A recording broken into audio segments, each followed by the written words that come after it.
Hi, everybody. It's Kevin Fleming from Grupo Mariana, developer of Plan Mariana here in Nicaragua. Specifically, I'm coming to you live from Granada, Nicaragua. For those of you who are just watching this presentation for the first time, this is going to be the 21st hour and the 5th time that I'm giving this presentation.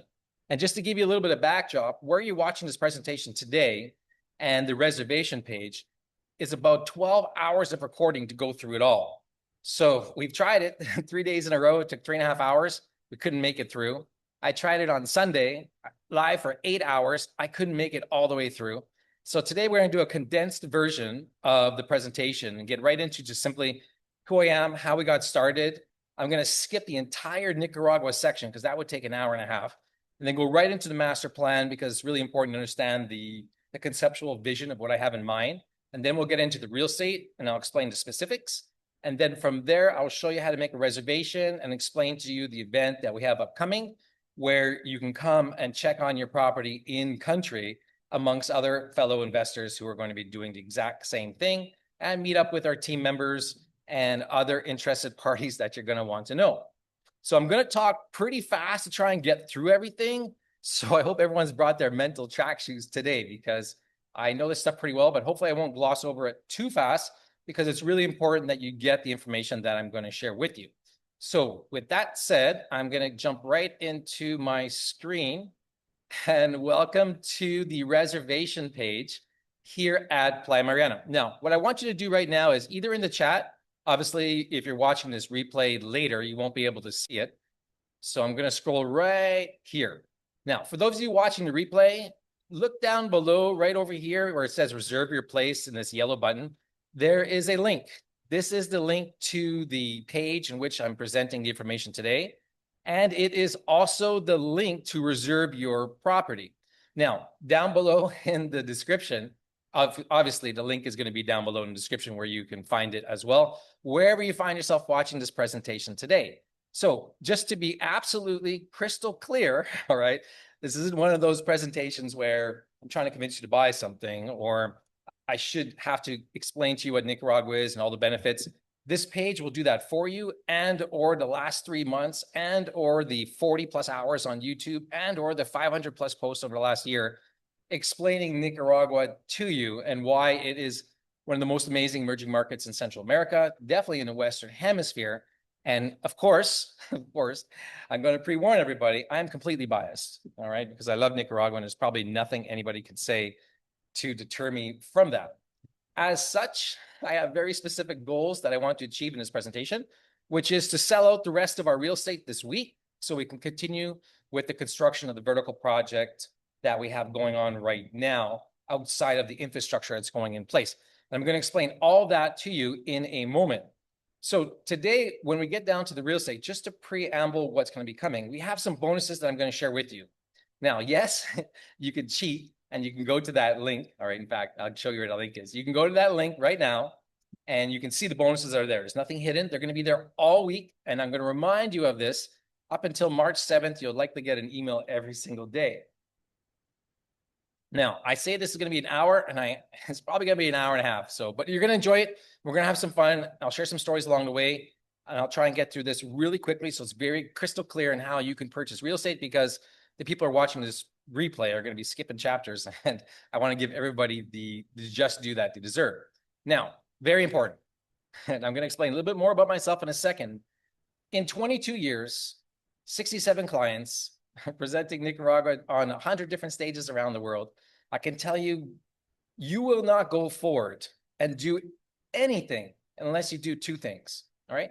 Number one, okay, is talk to me, meaning this is part of it, but your adventure into international real estate, living, investing, retiring, earning income, diversifying your assets will go no further than today unless you click this button right here, schedule my strategy call, and you talk to me. Otherwise, you are going to be in the atmosphere of various countries, lost in overwhelm, and it won't allow you to make a decision. And what I will do, I'll help you cut 100 countries down to 3 in 5 minutes, and further down to 1 in 2 minutes after that. And the first 10 minutes, you'll understand exactly how to apply, okay, a criteria and a structure of what's important to you, so you can go forward and make a good decision. Whether it's Nicaragua or not, it doesn't matter to me. What I want to do is help you avoid the common mistakes that people make, And because today you're lucky to be with me, a real estate developer of 22 years, I've been through a lot, and I'm going to tell you what no real estate agent or developer wants you to know. So more specifically, we're talking about Nicaragua, all right? And I'm going to get into all these maps and all this stuff in a second. I don't want to spend too much time on any one of these slides because this is the fast presentation. When you come to this page, you can scroll through it all you want. But we're talking about Playa Mariana today. And there's three things that I want you to try and remember. In fact, I'm probably going to say that a lot. These three things or these four things. And when I do that, pay attention there and consider writing it down because it starts to reveal a little bit more about why I'm excited about Nicaragua and what it is that we're doing. So number one is, where is Nicaragua positioned? In my mind, Nicaragua is the place to come and unplug. All right. So the entire vibe of Nicaragua for today is unplug in Nicaragua. 20 years ago, a slogan that we had was experience the new Nicaragua. We invented that. That came out of our mouths first. And still to some people are using it today, but that would be wrong. Nicaragua is not new anymore. It was new 20 years ago. All right. Now Nicaragua has a certain feeling to it and a certain atmosphere, and it will quickly become, all right, your new favorite place. In addition to that, when you start to learn more about Playa Mariana and the images and the videos that you're going to watch on this page, when you scroll to the end, you're going to see that this is really something very real that you're going to want to pay attention to. Now, throughout this page, and I'm kind of explaining the page to you in case you got to jump off or go do something or you want to go and reserve, because it is a first come, first served reservation system. There are videos embedded on this page that are hosted on YouTube right now. They're not private, so you can watch them, and they're real on the ground progress of me on site showing you different areas of the country and different areas of the project. There's probably over 70 videos at this time of me in and around the property because obviously you're thinking about buying real estate overseas. It may be the first time you're doing so, and that could be pretty scary. So understanding what you're getting into is going to be very, very important. So before we go forward, let me just clearly explain to you who we are so you know who you're talking to. So my name is Kevin Fleming. I'm the chairman of the parent company of Playa Mariana called Grupo Mariana. And we created this company because of a vision I have, being that I married a local native Nicaraguan. And I'm going to introduce you to her in a little bit. That's my wife, Maria, of 22 years now. And we are aligned to promote Nicaragua on the world stage. And one of the things that when you come into the country, you're going to find is you start seeing opportunity everywhere. And that's what happened to me. And I saw the vision of, yes, there could be coffee shops here and salt plantations there and colonial hotels in different towns around the country to give an experience that we want to offer to the people coming into the country. An amazing opportunity. And that's how Grupo Mariana was formed, looking at different entities to create, develop, and promote over the next 40 and 50 years. Now, why am I here? Why are you listening to this? Just before, in a moment, I'll tell you about Maria and I, but you're here because number one, you have some interest in real estate, and it generally comes from four different categories of people. It's the speculator, it's the investor. You're looking for that advantage of your return on investment between the gap of things being ready and obviously a project under construction, and in between is that reward for you, that ROI in the 25 to 50 to 100%, depending upon what project you're getting into and what time. So you're a speculator, right? This is not about you using your property, it's about flipping it. Second is someone who's looking to, they have a little bit of money, they want to diversify assets, they want to park some outside of perhaps the host country that they're in. They can envision themselves using the property that they purchase and or building a home, but really only using it a week or two every year, maybe even every 2 years. But they want to be comfortable knowing that it's in some sort of managed rental program, and at least the income from the rental program will justify the expenses and cover it, so it doesn't cost you any money. And in most likely cases, you'll make a little money, but we don't promote any guaranteed rental income here. I want to be absolutely clear about that. Now, third, you might be the retiree, okay? You are thinking about retiring. You have maybe 3 or 4 years until the retirement date comes, and you're looking outwards where you might be able to get some sort of deal and position yourselves ahead of the curve. And 4, you're looking for some real estate listings. So that's generally where you are and play in the real estate game. Now, I want to be absolutely clear. What I'm about to show you and everything I'm going to show you, my results are not typical. This is my disclosure. you'd have to work really hard, 4,000 hours a year, have about $10 million to invest. And by the time I finish introducing you to Grupo Mariana and everything that I've done, you too could probably have what it is that I'm going to show you today. So it doesn't come easy. Now, when you look at the Nicaragua section on your own time, because we don't have time in this presentation, you're going to find that the opportunity to get involved in a country is great from an investment standpoint of view, but from a developer standpoint of view, I'll just say it right now, you're better off trying to find people that are already developing and go within their project. It's going to be very much easier for you. So this is not some get rich quick scheme. There is no guaranteed rental income. There is no 10% return on your money after 3 months. It's none of that. You're going to own property. You're going to own it in your own name. It's going to be freehold title. It comes with title insurance already on the lands. So that protection passes to you and it falls underneath the horizontal property regime. So that's the Cliff Note version. All right. So let me tell you how I got started, because this is really important. You're looking at my wife, Maria. I met Maria in August of 2003. And it was just some blind luck that I met her this one night that I was not going to go out. And within 5 minutes, she told me that she was moving to Nicaragua. In fact, we got some time. It's a story time. What I'm going to try and do in this presentation is when it comes to some story time, because we have an hour, I'll try and keep it to 2 or 3 minutes, and I'll share my screen so we can get to know each other a little bit more. And then I'll flip back to the presentation. That way you're not staring at a slide the whole time. So I met Maria this August of 2003. And within 5 minutes, she told me that she was moving to Nicaragua. And I was like, and don't get me wrong, I wasn't unhappy with my job. I didn't hate Canada in any way. I just met a girl. So I'm like, tell me more about Nicaragua. Crazy people aren't scared of anything. That's what I told her when she said she's moving. Now, because she told me within 5 minutes she's moving when she finishes university. So I know what that meant, that she wasn't interested in starting any relationships. She was just literally finishing university in her last year and taking off. So we had our first date the next night, and there's so much part of the story. I won't go through all of it, but within 4 months, I asked her to marry me. And within 10 months of that, I was married here in Nicaragua. For those of you just joining late, I'm coming to you from Granada, Nicaragua. I've been involved in this country for 22 years now since I met my wife. And within another 6 months after that, of getting married in Nicaragua in November 2004, I was officially in the country in June of 2005. And my wife, just as a side note, and I'll go back to the presentation in a second. We spent a month here on our honeymoon, just so you get to know what we're doing. We spent the whole month essentially looking for land, because we had been researching Nicaragua for an entire year before we came to determine where it is, what the country had to offer, and what it is that we were going to do. What's important to understand is in Canada, when I decided to move to Nicaragua, I had been with the company for 13 years. I'd worked my way up the corporate ladder. I was at the peak of my position, you might say, making the most money I'd ever made in my life at 33 years old. Company car and expense account and all that stuff. And I gave all that up for the opportunity with this woman in Nicaragua and what it had to offer. And I left my life completely behind, all friends, all family, job, okay? I moved to Nicaragua with no language skills, no Spanish, no friends, no family, just my wife and maybe about $10,000 in debt from an international destination wedding, which we had in Nicaragua. But I didn't care. I was so excited because what you're going to see on this page is what I knew 22 years ago and was only enhanced and developed into even a better opportunity with less risk today.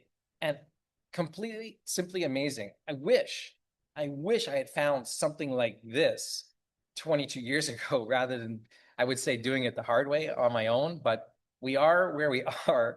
And so we continue to do what it is that we're so excited to do. So that's Maria. Okay. She's my wife, 22 years. We have a family of 4, 2 kids born in Nicaragua who are now 20 and 18 years old. I have an 11-year-old son and my little girl's 10. And this is our family. Okay. And Nicaragua is our home. And we travel to the States and Canada and Mexico, where we also hold residency there as well. So we like to move around. But the project is under construction now. So I spend all my time here in Nicaragua. Now, for those of you who don't know me, okay, I'm going to show you some stuff. I'm going to paint a picture of my dream. And I don't want you to think that I'm bragging, although I'm proud of everything that I've done. But it's just to show you the experience that we have that is behind this project. Because some people are going to skip through this presentation. Some people are going to hear it. And it's important when you talk to people, you know who you're talking to. Now, this is not our first project. We do and have another project that we started first and permitted all the way to the point in which it's ready for construction. We are talking now about Playa Mariana, our private Pacific reserve. And more specifically, I'm going to talk about this Laya Boutique Hotel, which is our own brand that is inside Playa Mariana. Because Playa Mariana as a whole, it's huge. It's 923 acres. And what you're going to see for sale today as it regards to real estate, it's only 10 acres. And specifically the condos and the bungalows that you'll see only accounts for 4 acres. So the entire project, from a real estate standpoint of view, it's only 14 acres of 923. So this is a family legacy affair for me. And you're going to learn about our foundation. I'm going to explain to that. I'm going to explain that to you in a second and why that's really, really important. Now, I'm going to tell you about my dream. Okay. And my dream, everything that we do stems from the Mariana symbol. Meta Mariana, Grupo Mariana, Playa Mariana, Isla Mariana, okay, Casa Mariana, Cafe Mariana. Everything is Mariana. That's our symbol. That's our position to the world. And it stems from my wife, Maria, of course. Everything's kind of more or less named after her.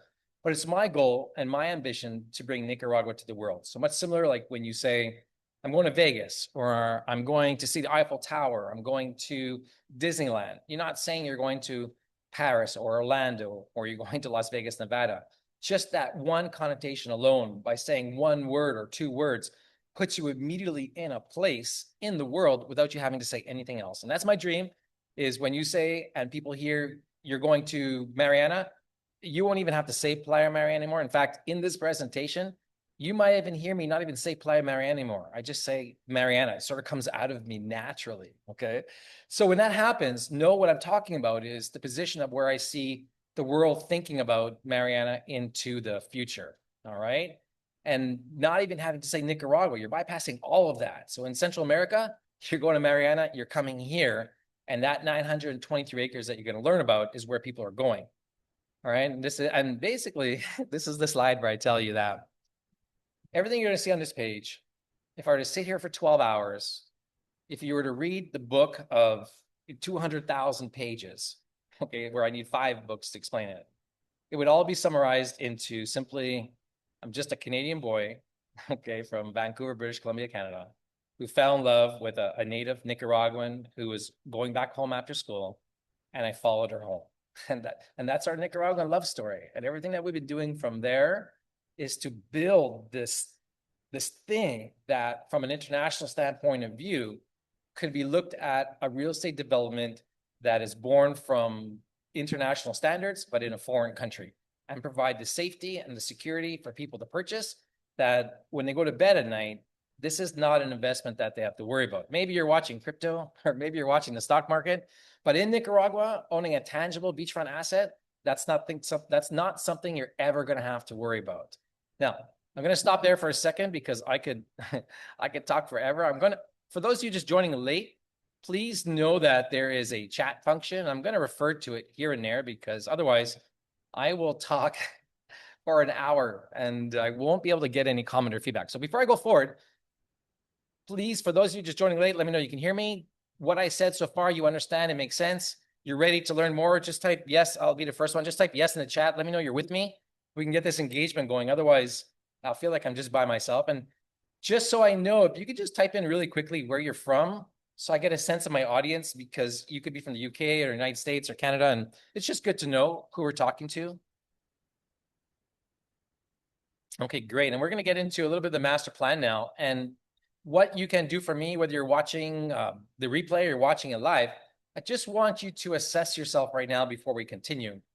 Think of me in front of you today, 22 years, and all the information you're going to find out as a 10 out of 10 understanding international real estate. And just so I know the level of beginner or intermediate or expert, please in the chat, just rank yourself from 1 to 10 where you play in how you feel your investment knowledge is. And there's no bad response. I just want to know, perhaps I should go a little slower, or I might adjust the presentation and focus on other things like due diligence, because right now it's you and I. So just in the chat, just rank yourself from 1 to 10. If you're watching the replay, go down the chat wherever you're seeing it in the description, in the comment section, and rank yourself from 1 to 10. Let me know who you are. Now on this page, when you get here. This particular truth from Nicaragua, this was an interview that was done from Diego, who lives in Nicaragua, and he has a channel on YouTube, and he interviews expats and people from around the world in their transition. So for those of you who might be watching this for the first time, Diego's channel is really good. It's a new channel, and he's doing an excellent job at interviewing people. And we were one of the people that he interviewed, and I highly suggest you watch the interview that's here on this page, and maybe go check out other ones, because there could be things that you learn from some of the other interviews that will help you to remove that fear of the unknown, okay? And definitely the fear of failure that you might think you might experience buying real estate overseas. Now, I come to you today, I'll be the first one to tell you, 22 years ago when I met my wife, I knew nothing about real estate. And when we bought our first property for over $1 million, 17 acres along the beach, I knew even less at that time. But over the years, what is important for you to understand in this presentation and moving forward, and anything we do when you become an owner here at Playa Mariana, is that when there's something that I don't know or I don't have the experience, it's my philosophy to simply go out and hire the best people in that industry, within that field, to help me accomplish the goals for the project. So whether that's golf course development, hotel management, architectural, design, branding, sales, lagoons, tour companies, you name it, all right? My philosophy is to hire the best. And all the people you see in front of you today, that picture is probably a cost of $4 million spent on my education as a real estate developer with all of these professionals, from government to lawyers to architects to engineers, you name it, any particular field in real estate development, to obtain every single permit that is necessary, and which we have today, that's in our due diligence section below, has been born from the work of these people. And that is what you're going to learn today. And that's what supports you behind the scenes. Now, we won't be able to go through all of it because that's in the due diligence section. Okay, that's why this presentation would be like 12 hours long. But again, the highlight, for those of you just getting involved today, it's important to know that our work is it's not just something that was born yesterday. It's something that we started a long time ago. And my vision, and the vision of my wife and I in the future, where we see Nicaragua, has been picked up by international press from around the world, including the names you see here right in front of you. And most recently, in the Los Angeles Times, they published an amazing report. So wherever you are watching this replay or live today, pay attention to this, because One Media, who was the sponsor of coming to Nicaragua for a month, they spent a lot of time here interviewing different industry heads from across the country to get a sense of the pulse of what's happening in Nicaragua economically. Now, we just happen to be some of the people, okay, that they interviewed in relations to real estate.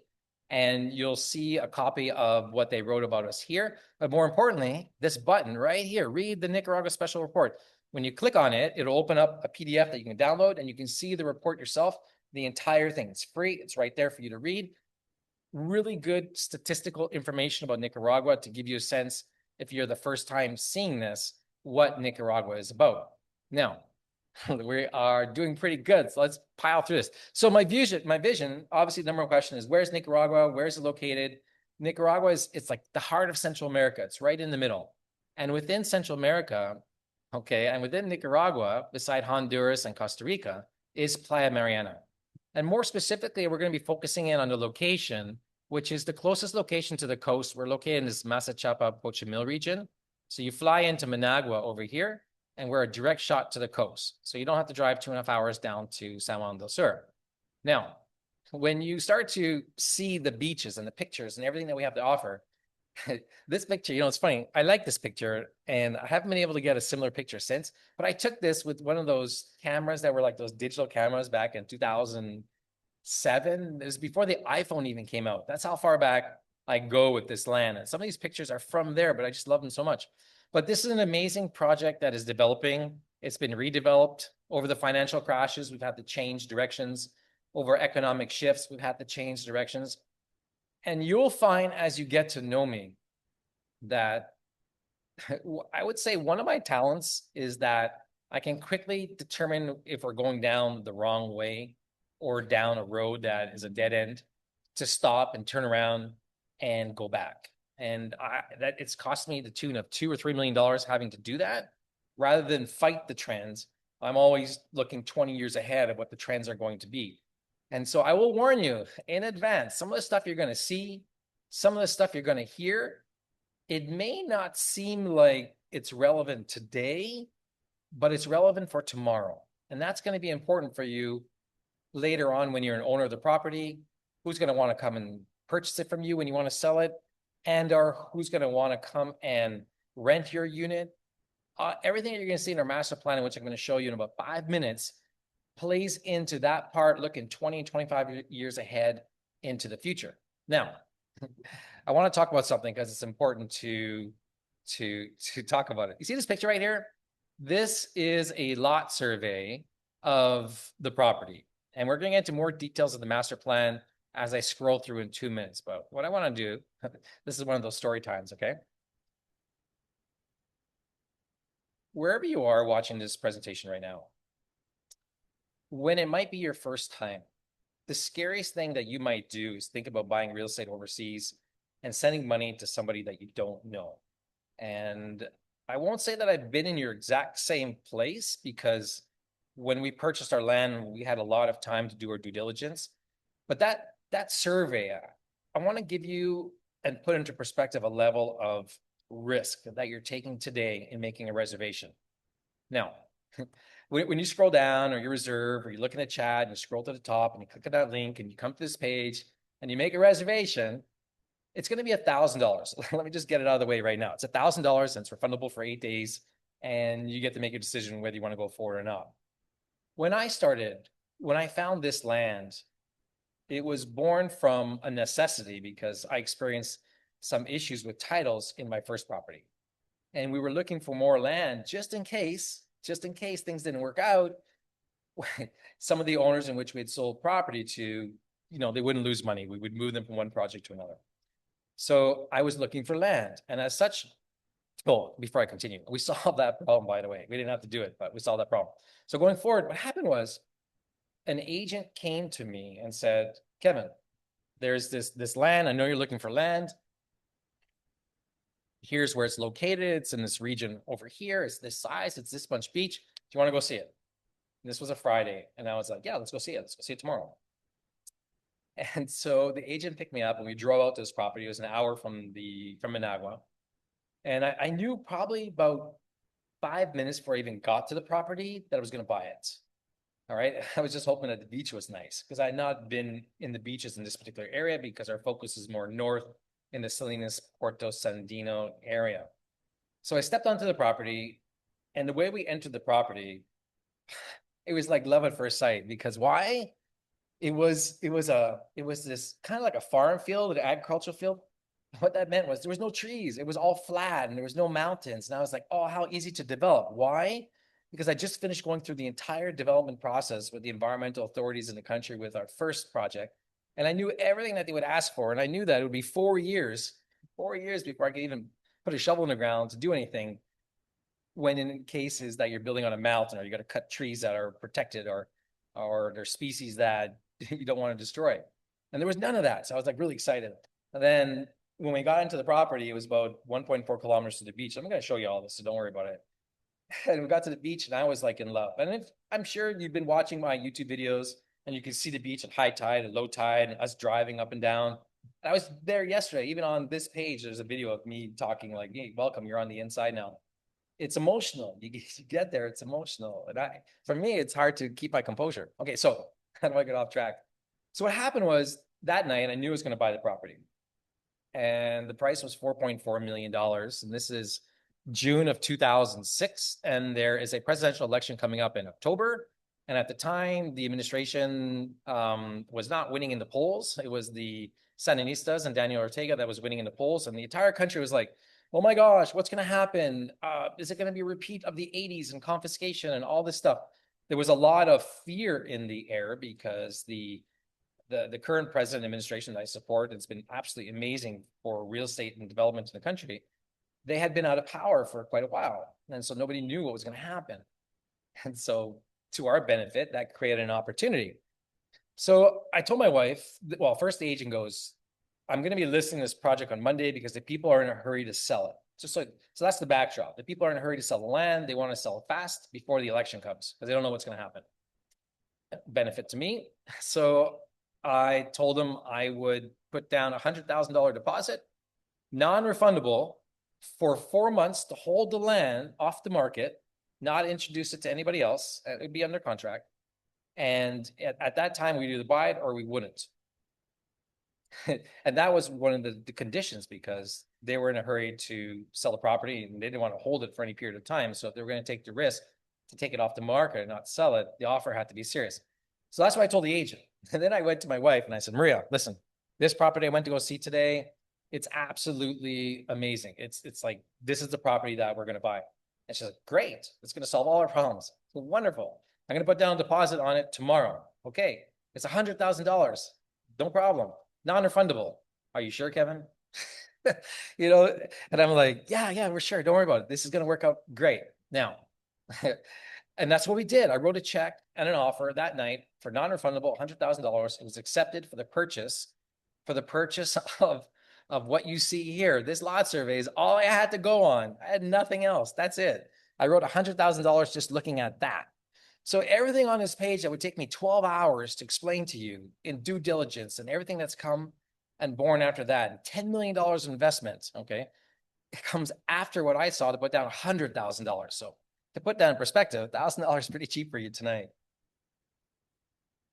Does that make sense? You got that? You'll never take more risk than I did to buy this land. Now, and that's why, but I have a dream, okay? And my vision is crystal clear of where I'm going. And every single decision that we make is born from that dream. So it either helps me to advance in that way in which to achieve the goals that we've set, or it doesn't. And our goal is to become a Mariana as a global brand around the world. Now, it won't happen overnight, okay, but it will happen. And it will happen into my kids' legacy and perhaps their kids' legacy. Now, one of the things that are important that you're going to learn tonight, and I can't underestimate the importance of this, is this. We have a foundation. It's called Fundación Grupo Mariana. And everything that we do gives back into the community, 5% of all closed sales. Now, that sounds good from a marketing standpoint of view, maybe for different corporations or bigger people that are trying to make it look good. And there is a marketing aspect to marketing philanthropy, but I'm telling you, it's not the case here. When you watch some of the videos that are on YouTube, when you see what it is that we're doing in the community, you understand our vision and philosophy behind the scenes. You'll understand that when we say what it is that we're doing, we really, really mean. In fact, it's hard for me sometimes to really talk about the philanthropy because it gets me choked up and I almost start to cry a little bit. It's somewhat odd. It gets me every single time. But when you see what it is that we're doing in the community and the people that are around us, there is a number of videos online that portray our neighbors and how we're trying to lift them up, and many of the people that are in the community that we haven't yet been able to get to help and support them. But there's probably no family that I want to help the most right now than the one that's currently on site. So when you come to Playa Mariana, during the demonstrations back in 2018, when nobody was coming into the country for 3 years, and then COVID came after that, we brought some people onto our property to look after the land, because we couldn't be in country. And it wasn't until I came back in March of 2025 that I actually came to meet the people and I saw who was actually there.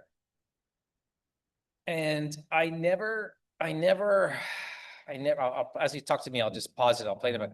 I never really understood the conditions that they were living in. And to be quite frank, I was somewhat embarrassed because here I am, the owner of all this property, and have no debt, no shareholders, there's no huge board of directors. We make all decisions. And what I found was this family of 6 people living in what could be described as sub-poverty conditions. And I had to take a break when I was looking through all this because I couldn't believe it. I felt ashamed that this is happening on my land. And so since then, it's been this mission of mine to feed the starving dogs. There was 4 of them at the time. There's 6 of them now because you could see the rib cages in some of the dogs. And I was late to one of them. I think one died of starvation and I just got there too late. But they have been here for like 6 years, looking after the security, making sure that there's no squatters on the land, keeping track of things and surviving during the most difficult of times. And so since then, their conditions have been getting a little bit better in regards to food and a little bit of healthcare and medicine that they need and lighting in the area and cash so they can buy stuff. And we're now working to build their first community home that's being designed that's going to be moved into our into the development proper. So that's a dog that unfortunately died. But when I saw this, I was like, how do we save all these animals? But I won't spend like too much time on this because I'll never be able to get through it.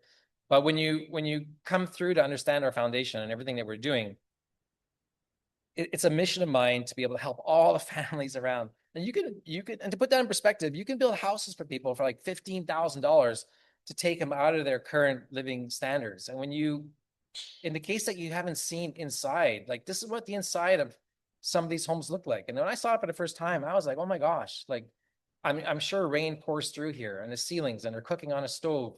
It's dirt floor and people don't have any shoes. And this is not just on my land, it's in the community. And it's quite normal in these countries in Latin America where poverty is an issue that this is typically how people live. So we try to approach things from a position of when people want our help, we're there to help.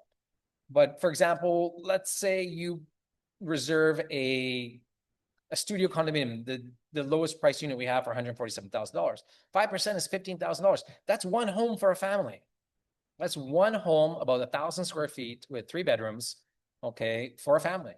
And so you're not only buying real estate, you're buying homes for people that are going to be in our development. And we don't just have them located in a spot where, let me just put you a mile away. You're actually in the development. And I'm going to show you that in the master plan because it's a particular spot where it's really important to me. And I'm going to explain to you why when we get there. So that's our foundation. So when you get involved with us, you're not just buying real estate, you are directly providing a meaningful and taking part and purpose in what it is that we're trying to do. Now, I'm not going to go through all of Nicaragua because there's just so much here. It would take an hour and a half. But what you'll find here, okay, is information to support the 4 critical things that you need to know, right? One, and when I say what you need to know, what I mean by that is the 4 things that are really important to investors, really important to financial partners, really important to people who are going to come and buy property into the future and or rent your unit and or attract hotels. They all come down to 4 things. I've been around the world in over 10 different countries. I've presented in Nicaragua in 100 different stages. I've been in a room with multiple sovereign wealth funds and family offices. Now, Nicaragua wasn't on their calendar back then, but what they look for is all the same. And 1 is the location of the country. Okay, 2 is the safety of the country. 3 is the tourism opportunities in the country, and foreign investment. Those are the 4 things, okay? Location, safety, tourism opportunities, and foreign investment. So this page, as you scroll down, will tell you about Nicaragua. I'm going through it fast here. It'll explain the safety, and here's all the statistics that you need to know that you'll want to find out. All the tourism opportunities that are in the country. There's no shortage of stuff to do. And what I've added on this page for you to review, maybe the most important thing from an investment standpoint of view is this thing called the Nicaragua Brief. So I'll spend just 30 seconds here. I spent 6 months analyzing 9 different Latin American countries and every single region within the country, and then every single project within the region, and then every single type of project within that region, from home sites to condos to lots, to get an average of where the market is. And that's why the pricing, when you look at what it is on offer today, is the average pricing that is right. And I'll explain that to you a little bit later on. Because the worst mistake you can make is thinking you're buying real estate because it's a cheap price, but then there's not enough money left over to actually build what it is you're buying and that's being promoted. And so understanding pricing models and where things are selling at, and then being able to compare that against construction cost and what infrastructure cost is, you yourself as just an average real estate investor can quickly understand, like, wait a minute, if let's say you got 10 lots for sale and they're 50,000, you're going to raise 500,000, but the infrastructure is 500,000. So how are you making money? Because you got to pay taxes, and you got to pay commissions, and you got to pay operations, and you got to go around the, right? So there's not enough money for infrastructure from the amount of money that you're asking from the sales of the real estate. You'll be able to quickly figure all this out by the end of this presentation. And then you know there's value in what it is you're paying or what it is the profit that the developer is making. and get a good sense of like, yeah, there's enough money in the sale prices here to build out what's being offered. And that's really, really important. So this Nicaragua brief, all right, when you go through it, all right, not going to go through it all. I'm just showing you, it's just on Nicaragua, the 13 regions of Nicaragua, and it'll give you detailed pricing. And on this page, you can download it. You just click this button. It's free. It's all there for you, okay? When you make a reservation and then you come down to Nicaragua and you get to the event and become an owner, I'd be glad to share with you the other 2,000 listings. But quite frankly, I could share with you, but I don't know if you'd even go through it. Because this is meant to solve the problem of time. Because what is the reality? Let me just stop you. This is important. Here's the reality of you, the investor, looking to buy real estate. It's damn near impossible to find a really good project. You really have to like luck into something from a pre-construction standpoint of view. If you're buying something that's already built and there's a price tag to it and it might be a listing, like no problem. But when you want to get in early or you're looking for some advantage in a country that's up and coming, or just in a country where you actually want to be, not where you don't want to be, it's pretty tough. All right. And it's even more difficult when you've not done it before to even know what are the right questions to ask, because that's generally where everybody goes wrong. And so when you put into perspective, my goal, my number one goal, okay, if you were to meet me, all right, what I'd want you to take away is, yes, Kevin's a real estate developer, but more importantly, I'm here to teach you how to avoid the common mistakes that people make. All right. And my job today and always is to tell you what no real estate developer or agent wants you to know. And sometimes it's not even just what they don't want you to know. They might not even know it themselves to tell you. Or if they do tell you, that might actually scare you away. On the flip side, and that's okay. Everybody has their own way of trying to present information to you. And if anything, I probably present too much information on the logical side. I know I'm supposed to emotionally capture your attention and decisions are made by emotion. But the problem with that is when a problem takes place, there's no more emotion. It just becomes logic. And then the emotion starts to jumpstart that logic into something that could balloon into something else. So my goal is to tell you exactly where we stand today, how to benchmark due diligence, and whether you buy it from us or not, use it to justify your purchase somewhere else, to at least ask the right questions. And when you scroll down to our frequently asked questions section, there's probably 100 different things you could ask, and you pick 3 of them. And in the case you'd actually get a response from somebody else, I'd be surprised. And when you do, you're on the right track to keep asking more. But don't ask more than 3 because it takes a lot of time for developers to answer all those questions. They should already have it available for you to see. But all of this to say, I don't want to get off track. All of this to say that when you look at real estate today, it could get very expensive when you're just looking at 5 or 6 countries and you're going to spend $3,000 or $4,000 per country, and you're going to spend 4 or 5 days within each country. Who's got all that time? All right. So what I'm telling you right now is on this page, you will save hundreds of hours of time and probably at least $40,000 trying to do your own due diligence, traveling across the world and spending 2 years trying to figure this out yourself. All that information is here today. It's free for you to use, whether it is to justify your due diligence in a project you're going to buy from me or somewhere else. Now, the last thing I just want to highlight, again, I'm going really super fast, is foreign investment. There's 2 major things that are happening in the country today that are really, really important.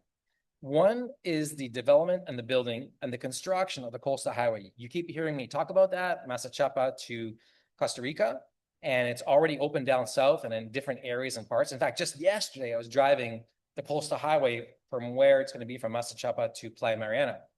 And we are in an amazing location, only 8 kilometers from Masachapa, which is the start of the highway.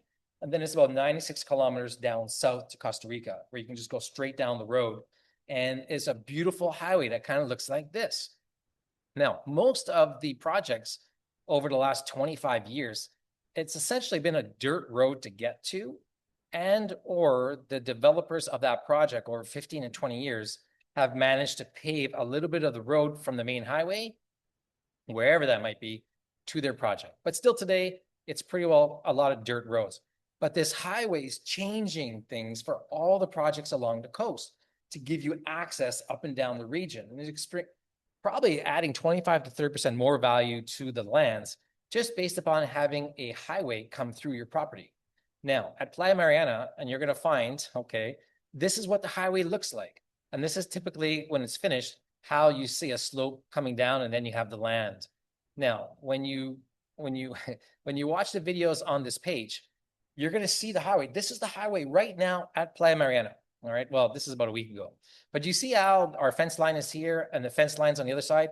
We own both sides of this land. That's why we have 923 acres in size. So, so that way it goes to Masachapa, 8 kilometers, and it'll take you about 7 minutes. I drove that road yesterday. You can see that in a video that I posted last night. And then the other way goes to Costa Rica. And to the left is one of the entrances into Playa Mariana. So I won't watch the whole video, but you can see the road is being built to bring extreme value to the area. Now, the other thing that's taken place is over the years, the Managua International Airport, which is really nice and it's gone through various renovations. It's an amazing airport, but the government has huge plans to expand from 1.2 million passengers to 3.5 million passengers. And there's a new airport under construction right now, all right, and due to be completed in 2028, maybe even 2029, but it's going to be amazing. And this is the Punta Huete Airport. And they're looking to expand, as I mentioned, from 1 million to 3 million passengers. So $1 billion investment in an airport and a road means that the government is looking to bring people in. Now, it's important because I want you to put two and two together and come up with your own, end result. But with all these people coming in and all these expansive plans, there's got to be a place to put these people. And all these people coming into the country are going to see opportunity to buy real estate, to rent to own, to buy something to rent, or just to have a place for these people to sleep. You couldn't put 2 million more people over the course of a year in the number of beds that are currently in the country. So I'm not here to tell you buy Nicaragua or buy Fleming. There's a 5,000 hotel room deficit shortage. I'm not giving you any predictions, all right? It could happen, it might not happen, but the road's being built, it's almost open. It's open in some parts. The airport's being built, it will be open. Direct flights from Europe can come directly into the country. More people will come. And if more people will come, it's logical that they got to sleep somewhere. And they're not coming here to spend the time in the city. They want to go to the coast. And the more a project has to attract people to the coast, the more people are going to go there. And that is everything about the master plan that you're going to learn today, right? So that's a little bit about Nicaragua. I spent 7 minutes longer than I wanted to, but again, just to recap, Nicaragua is about looking at its access, okay, the location, the safety, and not only the safety, but the tourism opportunities in the country. And what was the last one? Foreign investment. Now, I will say this, just to guide you, I'm not going to go through it, but in this area on this page, I probably should move this section, but there's this area over here where, as it comes to tourism opportunities in the country, when you come back and scroll up here, I really highly encourage you to scroll on these videos because these are the highlights of what there is to do in the cities that bring attention to our project specific. And what I mean by that is, I keep talking about Masachapa.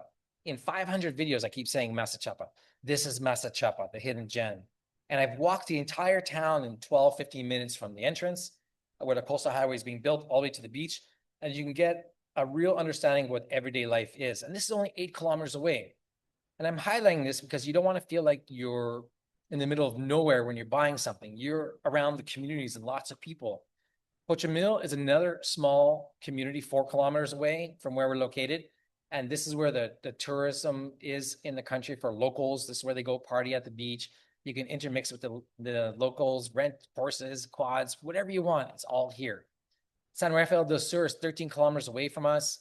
75,000 people, medical facilities, and every other amenity that you're going to want, you're going to get here.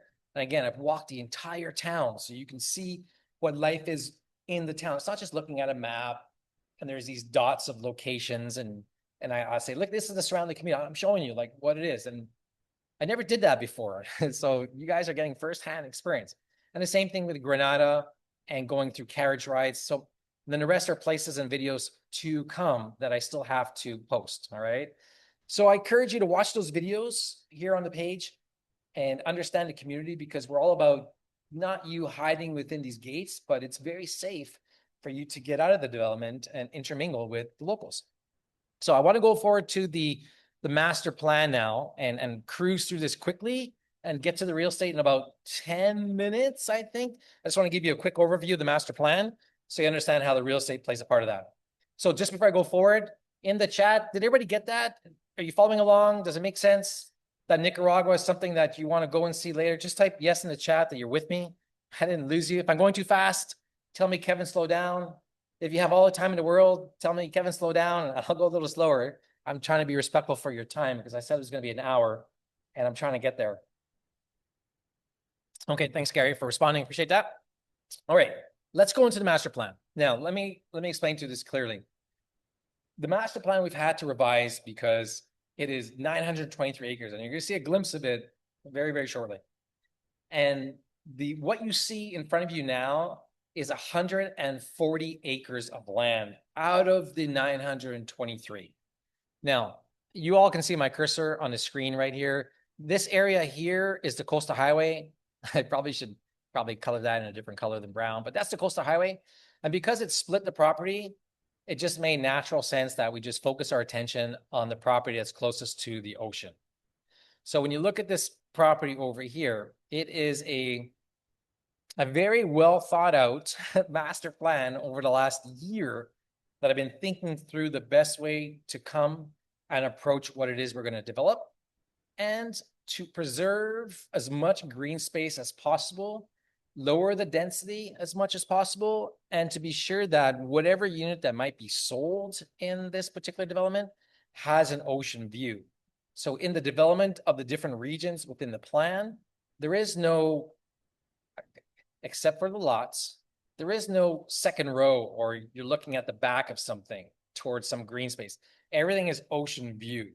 And so that is a principal development concept that I have, which is going to generate half of the space probably you see on this plan will end up being green space or common space, not space that'll be developed within these parcels. Now we have a more detailed master plan with the areas for description, but to put areas into perspective, this area N that you see right here, this is about 10 acres in size, okay? And this little corner spot M, that's 4 acres in size. All these lots that you see along the beach here accounts for 10 acres of land, just to give you some perspective, all right? Now I'm gonna go through some of these areas quickly, and as I go through it, then you'll understand the master plan a little bit more, okay? I'm not gonna read all this stuff, that's something for you guys to do. But because I said it's 923 acres, we have land in the back. So where the highway is, there's more land back there because from the beach to the mountains is almost 3 kilometers in depth. So into the future, maybe my kids' future, okay, there's an agri-hood community in the back. I have an idea of a reserved area in the back for an active living community. There's in the mountains up top, you can get into like the Reserva Mountain Eco Lodge sort of thing so you don't destroy the habitat. We have huge plans and we've spent a lot of money on these detailed plans and registration and horizontal property regime to make sure that what I see into the future can actually transpire and take place and nothing different happens. But for today and moving forward for at least the next 5 years, what we're focusing on is the area, that 125 to 140 acres on the beach, because on this particular drawing, and I'll just draw it out with my highlighter, the highway crosses the bridge here and goes to the property like this, and then on to Masachapa. And what you'll see today is essentially land that on the master plan is kind of in this space right here. That's kind of what we're talking about in what we're developing right now. So you can see as I go through the pieces, how it fits into the larger picture. Now, I've developed this plan. This is really, really important. I've developed this plan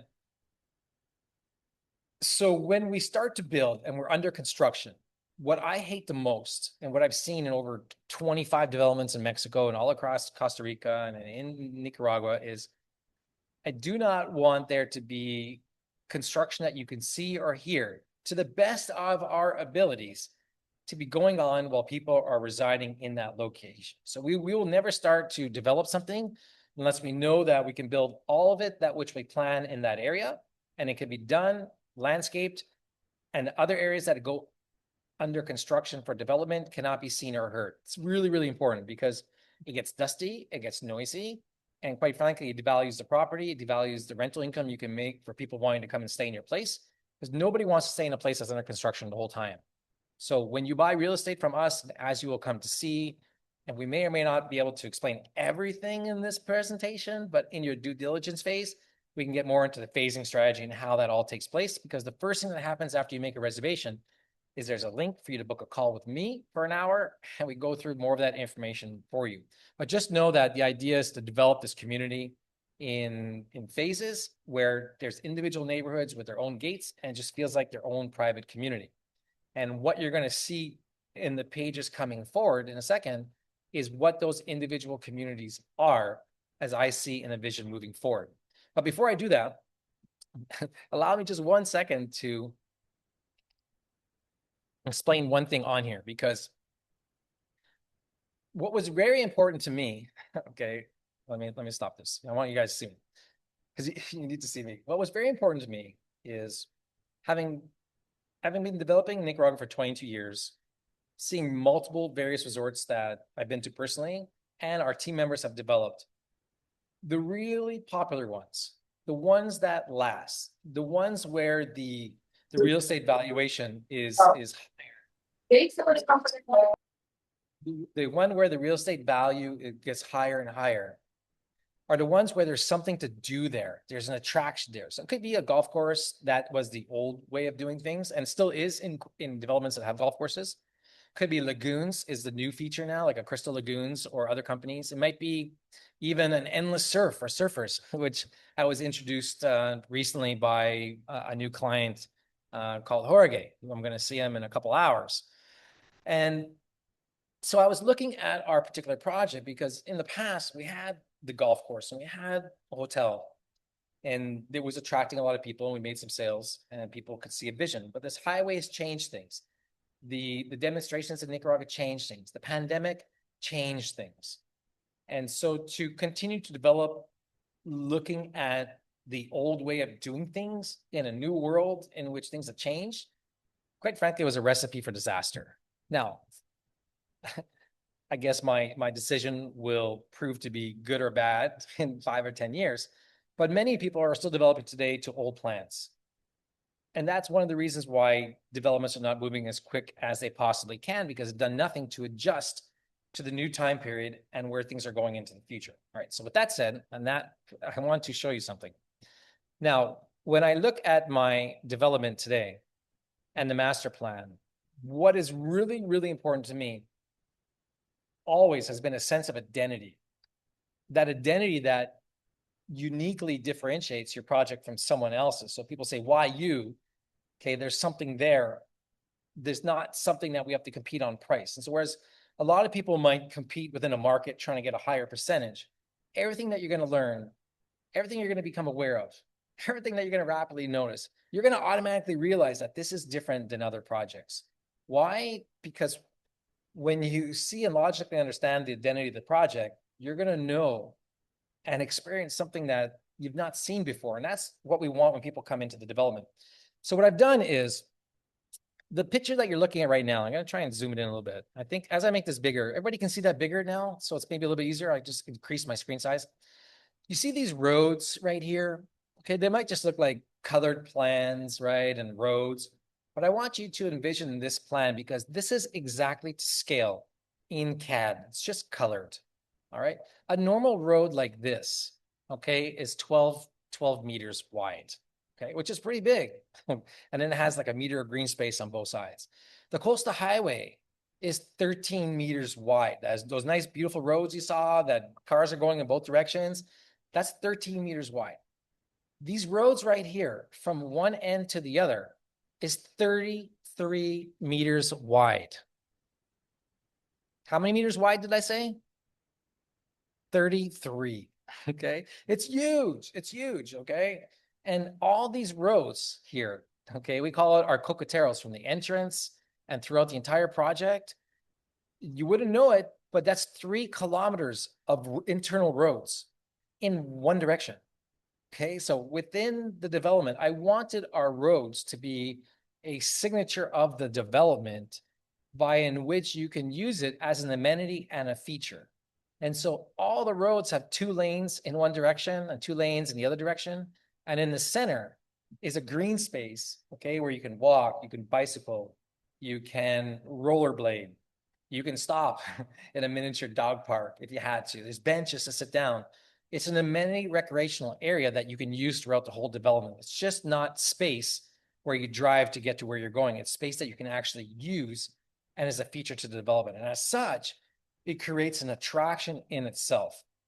Now, in addition to that, and I'm going to explain to you in a second, most people, all people in the country would not give up close to 16 acres of space, okay, as green space for a park.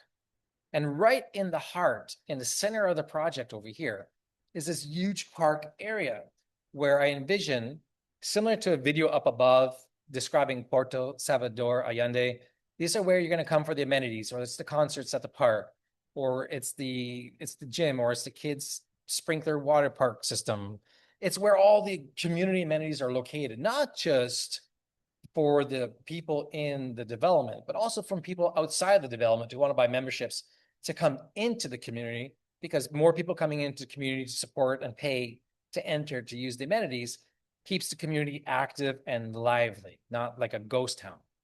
Now, those are 2 unique features, the roads and the park. But there's one more feature that is extremely unique in the development, so much so that it bears its own slide to explain. Now, this was maybe, I won't say the contributing factor to the project and me buying it, but maybe the second. Because the first was the beach. The second is this. When you come to Playa Mariana at our groundbreaking discovery event on March 19th to 22nd, or soon after that, you're going to quickly learn that in our project, you see this green space right here, but you kind of see these 2 lines here. On some other plans, it's defined a little bit darker, like you can see right here. Okay, all throughout the project, all right? Okay, this is it's basically a sloped area. So the distance between here and here, to understand the scale, and for people watching the replay, one of these lots is 250 feet in depth. They're all 250 feet in depth. So when you compare 250 feet to the distance between here and here, let's call it 100 feet just for the ease of explaining this to you. In that 100 feet, the land from the bottom goes up this slope about 45 degrees, maybe a little steeper in some areas, but it goes to this top shelf. So in this view that you see here, this is the top 20 meters above sea level, okay, overlooking, okay, everything down below to the ocean, all right? So when I explain that we have this elevated beachfront on our property, sorry, not only is it 1.2 kilometers of developable beachfront and 2 kilometers total, because some of it's environmentally protected, but there's this shelf above.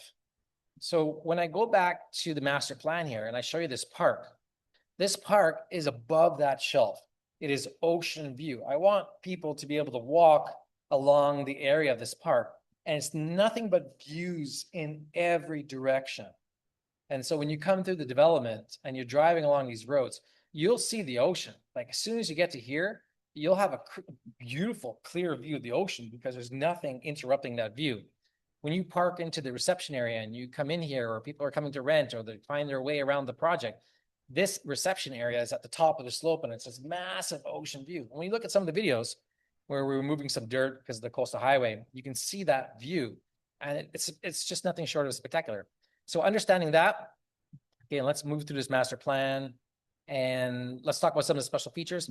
In the project, it's very important to understand that we have an ideas for, we discovered this archaeological findings on the site. And actually this bears just a couple of minutes to explain to you because it maybe will explain a bit of my philosophy. So after being here for so long, what I've learned in Nicaragua is someone might think they can keep something secret, but there are no secrets in the country. Everybody will find out something sooner or later. Everybody talks, and that's good or bad, depends on whether you're hiding something or not. So I remember while we were surveying our property, this was about 7-8 months after we purchased the land, and my operations girl calls me and she goes, "Kevin, we got a problem." And I'm like, Okay, what is it today? Because there's always problems. It's just, okay, what is it? We'll deal with it. So she tells me they were digging up some earth and we found these findings. Like, okay, well, what'd you find? There's fault lines there. What's the survey guy saying? He goes, no, you don't understand. We found these like archaeological findings, these arrows and bones and pottery. I'm like, oh boy. And I'm like, because I already knew and had heard of, because of my experience in the country, other projects getting shut down because they had found some of these findings on site and the developer tried to hide it. So I'm like, stop what you're doing. Let me think about this for 24 hours. So the next day we went and we had a meeting and we thought about what's the best way to present it. And so what we did was we went to the government, we told them what we found, we told them what we were doing, we proposed to them to build this museum on site and display the artifacts and the history and open it to the public. So it wouldn't be just something that we keep on our own. And so these special areas over here in the project, that's what they're there for. Okay, it's the display museum, it's the farmers market, it's the care center, it's the cultural location where people will come during the day. It's everything that we can explain the history and what makes this property special, even the river and its history. And that's what that area is for. And so we got a huge development area for that. Now, remember I was telling you about the foundation? Okay, we're not just building them a home and like, okay, there you go in the middle of nowhere. No, that's not how it is. Insider development, I have this area over here. It is about 8 acres in size. And this area is going to be built for the people that work in the development. There'll be housing, and all this is going to be born from the foundation and be able to take the profits that we make from the real estate, from the closed sales, and start building out this community here. So as the development moves forward, so does this community, whereby we can provide the school, we can provide the medical center, and we can provide everything that people need to work here. So long as you're working in this project, you can live here for free, access medical and education for your kids for free, and you're close to the project itself, and you have your own pool and club and your own bars to go to and your own commercial area, and it's along the coastal highway. You don't own the land, but you get to stay there, providing you're working in the development. And the backup to that is kind of twofold. And so I was having this conversation the other day. So let me go back. So now that you kind of get that, I want to explain something to you. This is how we think, all right? Or it's how I think. I don't know if everybody thinks this way. This is kind of like what people will tell you or not tell you. In these programs, it's one thing for you to listen to me right now here today, and that all sounds good, and you buy some real estate, and we throw some money at building a house, and we help some people, and we move them and train them and work. That's all fine. I mean, it's great. But what maybe people don't think about, and which I do, is what happens when you have to fire somebody and let them go, when the condition of actually staying there with your family and having benefits and access to all of this, okay, is that you're working in the project. But if we have to fire you, then we need to get someone else living there and you got to leave. Like, that's your incentive to do a good job and learn and participate within the community. So it's not going to be great that when you let somebody go, that you're like kicking a family out of their house. I mean, they really haven't had to buy food because our farm is producing food to feed people. Now they're without medical or conditions, okay, dental, whatever it all is.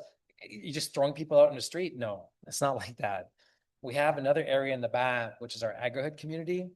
And for whatever reasons, people, they may or may not be able to work in this project, or they're just not the right fit for us, but it doesn't mean that they're not the right fit for the community. So a lot of what we're doing on the backside is still to integrate these people, unless there's some criminal mind or element to it. But if it's just like you're just not the right person or the right attitude, and you're better off doing something else, there's a lot of other things that could be done in the community, like working in the farm, okay, that's growing the food on the backside, and all kinds of other things. Like, there's hundreds, maybe not thousands of jobs to be had. Not everybody has to live in the community. The community is more for the servicing and the maintaining of the land within this parcel. But I have 923 acres and this is only 140.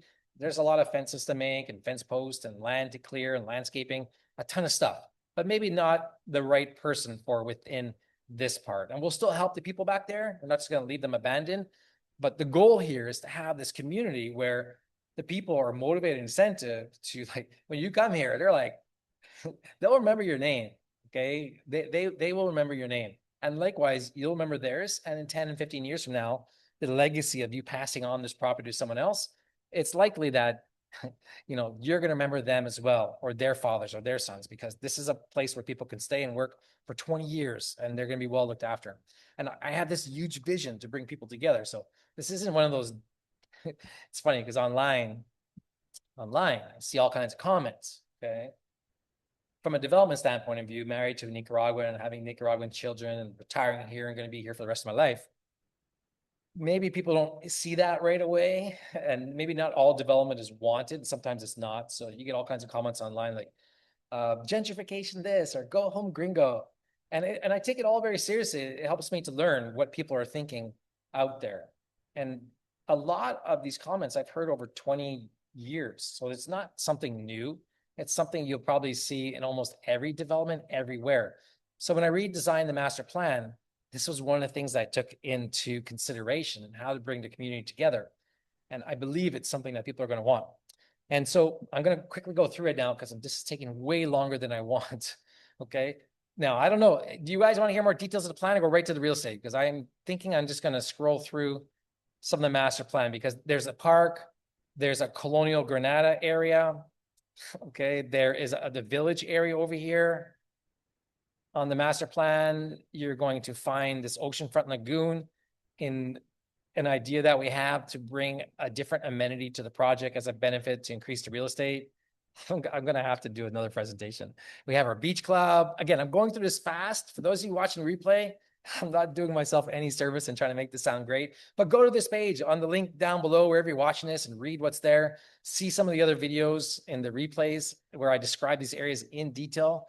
On Sunday, I went through for 8 hours, this entire presentation. I spent more time on each individual area.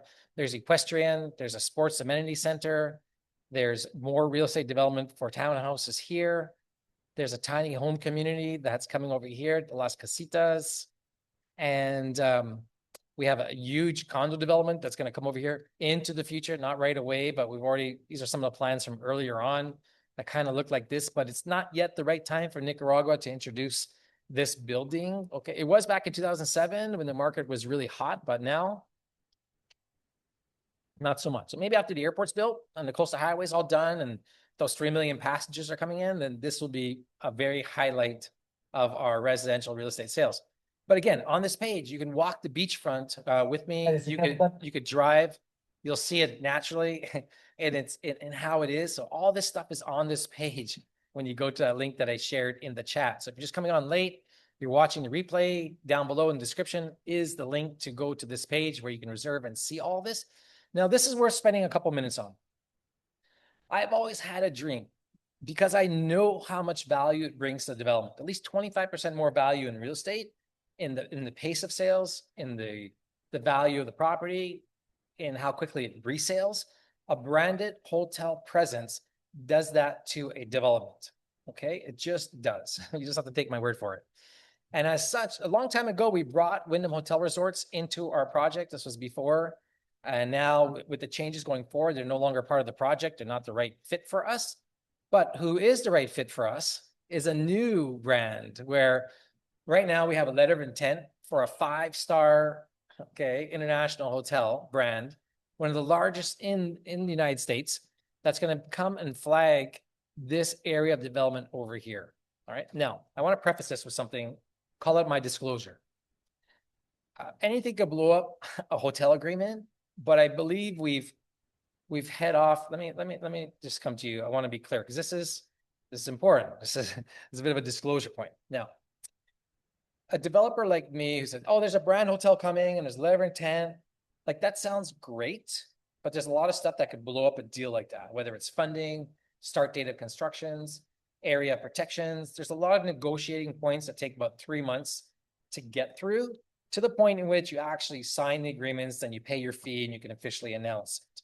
Now, in my experience, I've already learned what are those things to blow up a deal. Okay, like the area protection, how much you pay, start date of construction, opening, all those things can penalize you.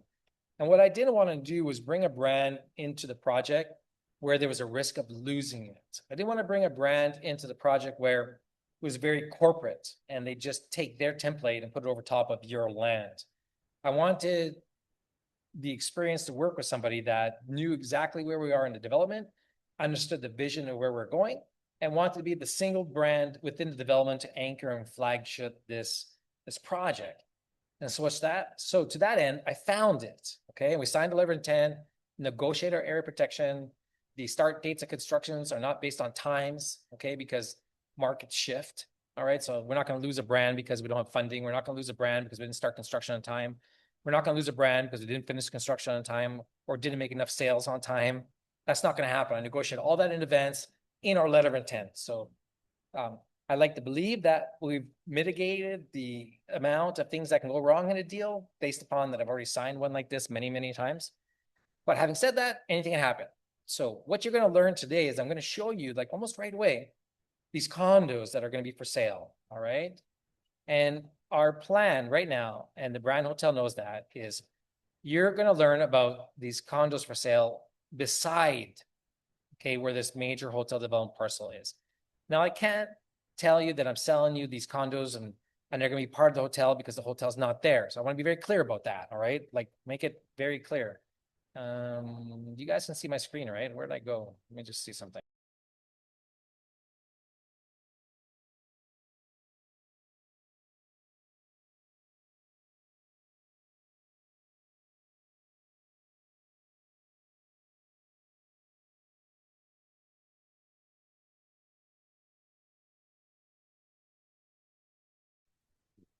Kevin, you're muted.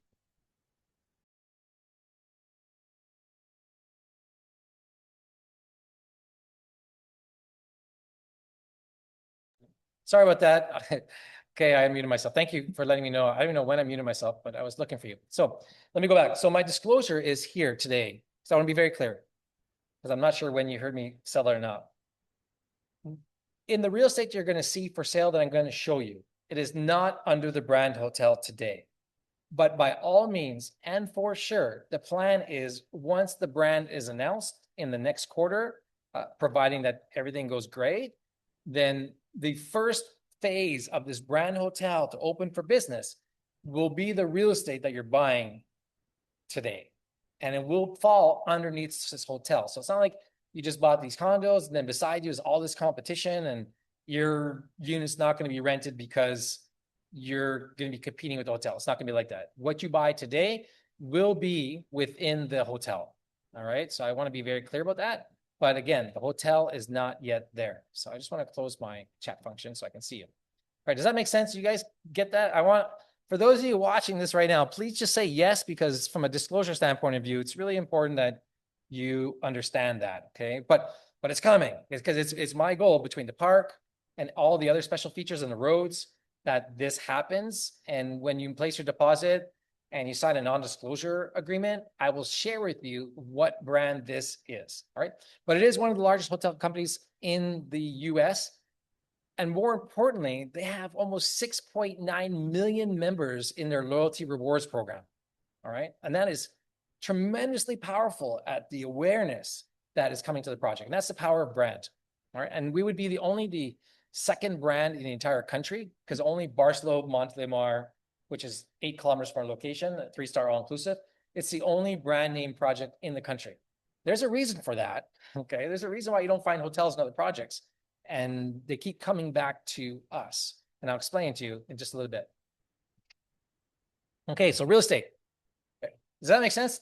Now, let me ask you a question. I just want to be sure.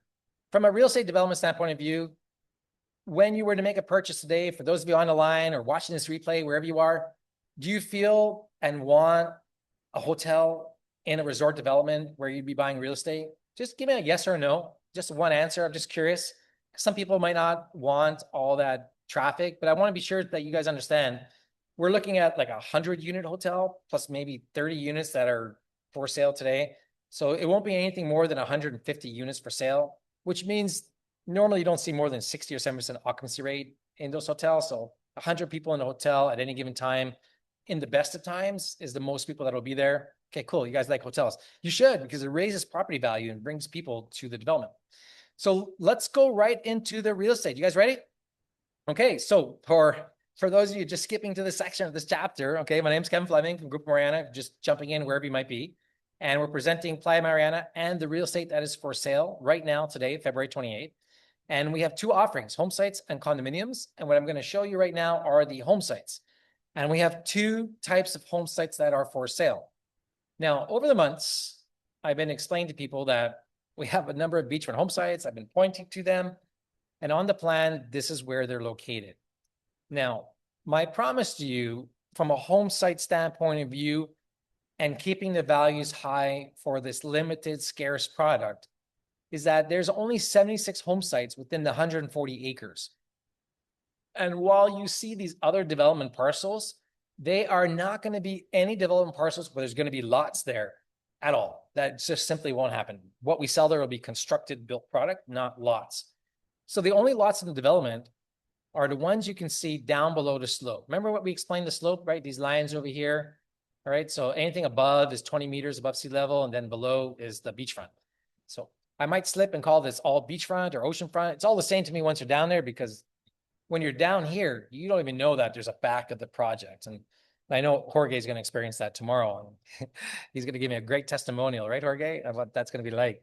But here on the beach, there's only 32 home sites. And I had to add some home sites in the development area over here because most of these were all sold.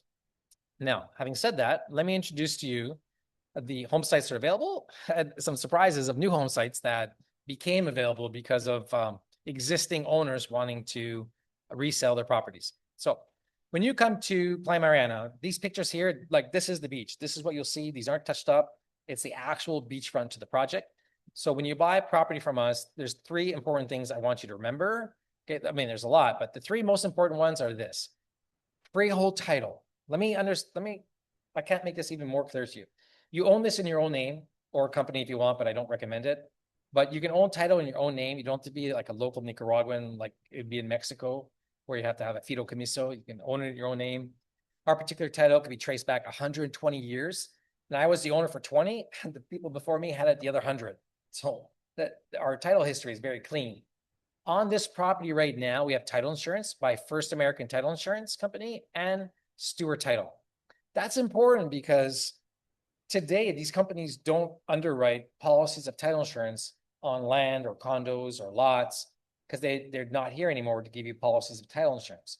So wherever you might buy land in Nicaragua, without the title insurance on the lands, you could be exposed to future risk in a case that the lawyer that you have maybe missed something or some surprise comes out of the blue, you could be exposed. But that's an impossibility at our particular project. All right. So, but having said that, you can't get your own policy, but knowing that we already have it, knowing the length and the ability to trace back to title, that's very beneficial for you. Okay. I'm telling you this because you need to know this. And the legal structure is such that everything that you're purchasing within our development falls within a horizontal property regime, which means all those development parcels are registered with rules, regulations, covenants, and restrictions. So we can enforce that and enforce the ability to collect HOA fees and be able to maintain the property and its level that it needs to be to maintain the value, because that horizontal property regime, that HOA, it's one of the most beneficial features a development can have. And it's so underrated. Having said that, not all projects can say that. And we're just not enough time to explain how good that is. But after you register and reserve your property, I'll explain to you, or you can watch other videos and I go into like tremendous detail, especially in that 1 hour and 20-minute interview. You need to know that. You need to know that. We're only an hour from Managua, right along the coastal highway. HOA fees I'm going to be asked are $1,200 per year. And because we're under construction now, those fees will not start until there's roads, water, and power to your lot. And you can build a house and know you have at least the basic temporary infrastructure to your lot. And that would probably be another 1.5 years. So there's no like surprise fees. Property taxes, you're going to ask me, it's 1% of the purchase price. The closing costs, you're going to ask me, is 4%. Build time after you buy a lot is 5 years after the services are there. You need to have a home there or some structure there so your lot doesn't look abandoned. And when you buy anything in the phase of 3 that we are right now, whatever home site you buy, the new home sites that are available, when and is the case you want to buy something else in the development, we will take that back as a trade-up program. So whatever you purchase, I'll give you immediate credit, and I will take your lot back. You don't have to worry about selling in the market. You don't have to worry about paying 10% commission.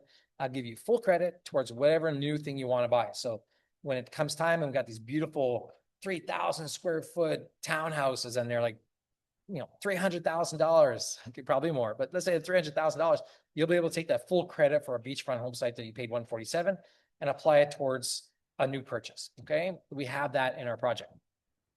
So let me take a breath. This is our phase 3 home sites. After the revisions of the plan, when you come to this page and you scroll up and down, where you want to look at is right here. See these triple letters, BBA. In fact, let me just draw it because we got time right now. We're on the real estate. This is the important part. Okay, so what I'm about to explain to you falls, okay, within this region, these lots here. Okay. I'm not coloring the other one for a reason. It's because last night I had the architect take off the plan because I decided I just wanted to keep more green space. So all this area, I should have drawn it. So this, don't look at that. Okay. Let me do this. Let me do this. You guys can all see that, right? I'm drawing on the screen. So this area here, the pricing down below is what I'm going to show you in a second.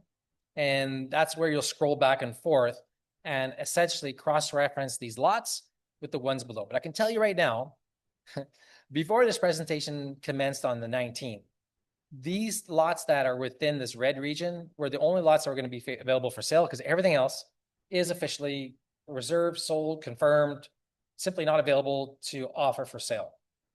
So when we redeveloped the master plan, it turned out there's 3 beachfront lots we could add here, and there's another 5 beachfront lots here. Only eight, okay?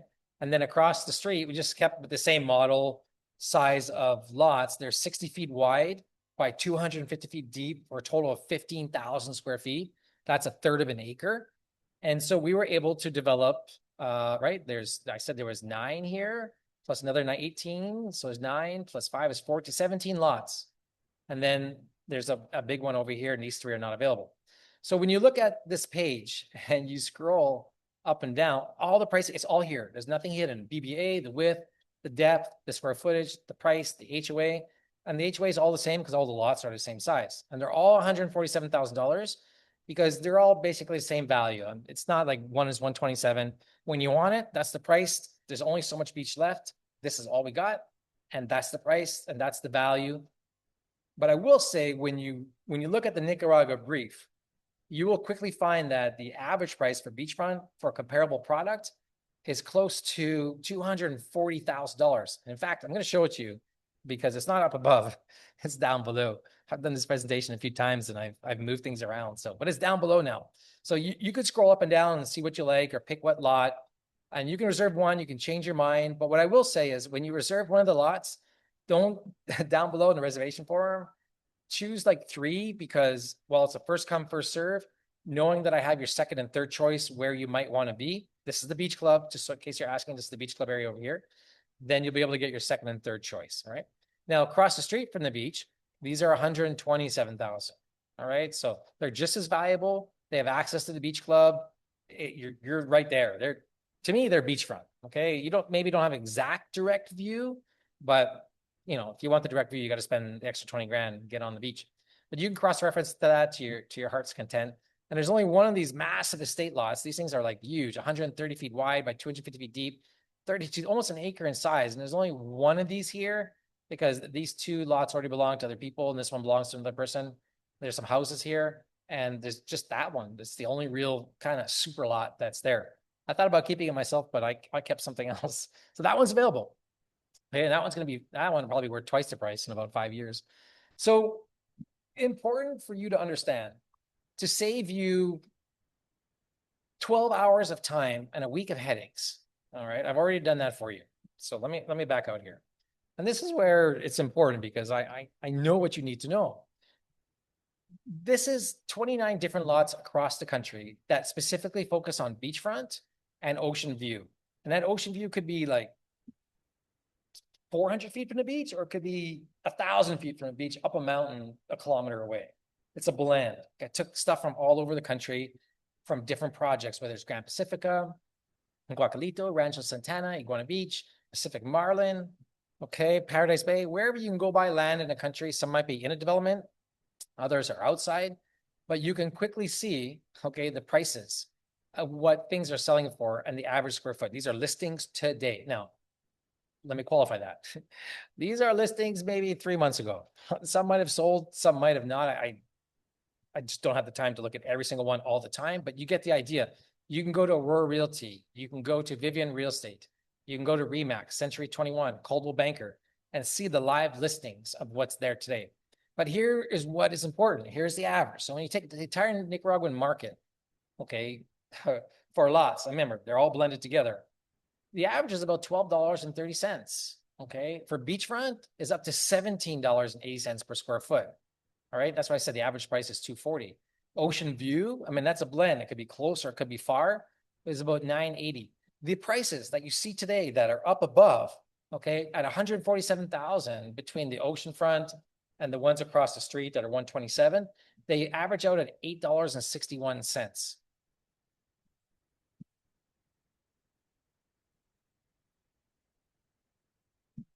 Okay, and the ocean view ones even less at 517, the ones that are for resale.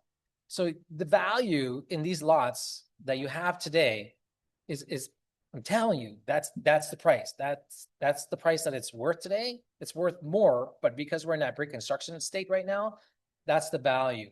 But more importantly, to deliver a master plan and to deliver those roads and to deliver a hotel and everything else, this is the price to be able to give you what it is that I'm selling. Could I sell these for $50,000? Sure. Would I be able to give you 3 kilometers of internal roads? No. Okay. Does anyone know what the cost of a road is? Let's test. Who wants to know? I'll tell you right now because I know the cost exactly before I get into resales. But it's probably important that you know. So in the chat, okay, tell me yes or no if you want me to take just like 1 minute and tell you and reveal what the cost of infrastructure is today in Nicaragua to develop property. For those of you on the line, for those of you watching the replay, when you want to know, let me know in the chat. Type yes, and I'll tell you. All right. If I don't get a yes, I'm just going to go forward. All right. I'm not going to tell you. Nobody wants to know. Okay. I'll keep it a secret. Let's continue on. So what else we have for sale are the home sites. These are the resale home sites. So important for you to understand is a couple of days before February 19th, some of the owners raised their hand. They said, we want to sell our home sites. Will you help me? And it's always been my promise to our existing owners to help them resell the properties when they want. And some did. And so the area in which the home sites are for resale are the area that is located to the left of the ones that I just launched. And just like before, you'll see the ones that are sold and the ones that are available and the HOA fee and the ocean view across the street. And you can cross-reference that to the plan over here. That's very easy to see. Okay. Hopefully that makes perfect sense and you guys get that completely. So those are the home sites that are for sale. When you go to reserve your place, I'm going to go down there and show you how you do that as soon as I tell you about the condominiums that are for sale. And this will help you get started right away. Remember, wherever you're watching this thing, while you're watching the replay over the coming week, you can reserve anytime, but whatever you do, remember, please, please, please select your first, second, and third choice. So now let's get into the Laya Resort, okay, the hotel and spa, what's actually available. So this particular offering is directly in the corner. It's where we're moving dirt right now today. The tractors are on site clearing the land more so than it has been. This road is existing, and this is the area and the site that's going to be cleared for the condominiums and the first phase of the condo development when all the units are sold. And Laya Resort is our own boutique hotel. So in the case that we never got a 5-star resort of our own, this would be the boutique hotel that we would have, that we would call, that we would market to bring people into the project at Playa Mariana to offer them residences on the beach, and then we would expand from there. And so our concept has always been that beach-like atmosphere to provide a spa and a restaurant on site and other amenities such as a gym or the art space and different yoga facilities. Basically a resort beach boutique hotel that can come out of the ground and be the place to come to help sell and promote and get people the experience of what it is that we have to offer here at Playa Mariana. Now, throughout our time offering the condos for sale, these two buildings, building 1 and building 2, are no longer available. Building 3 is what is available for sale today, which you're going to see the prices in just a second. And so is building 4. And I'm going to explain these buildings to you. Now, they used to be in years past 4 stories, and we reduced it down to 2 so we can sell fewer units, have lesser density down on the beach, and offer a more private experience, part of this boutique hotel resort. And so the units that you're going to see right now that I'm going to describe for you is I'm going to draw them on the screen so it's clear, so you know more or less where they are. And then from there, we'll go look at them individually in detail. So understand in this building that obviously there's only 2 stories, they're condos. And in these 2 stories, on the ends of the building are the studio units. Okay, they're on the corner. And on the bottom, okay, are the 1-bedroom units. And on the top are the 2-bedroom units, which means there's 4 units per floor. And in this building 4 over here, these are huge. These are 4-bedroom plus units, and it's the entire floor is 1 unit. So there's only 2 units per building. Okay, so when you understand that, what I begin to show you will make a lot of sense. Now, I'm not going to read all these details because you can read that.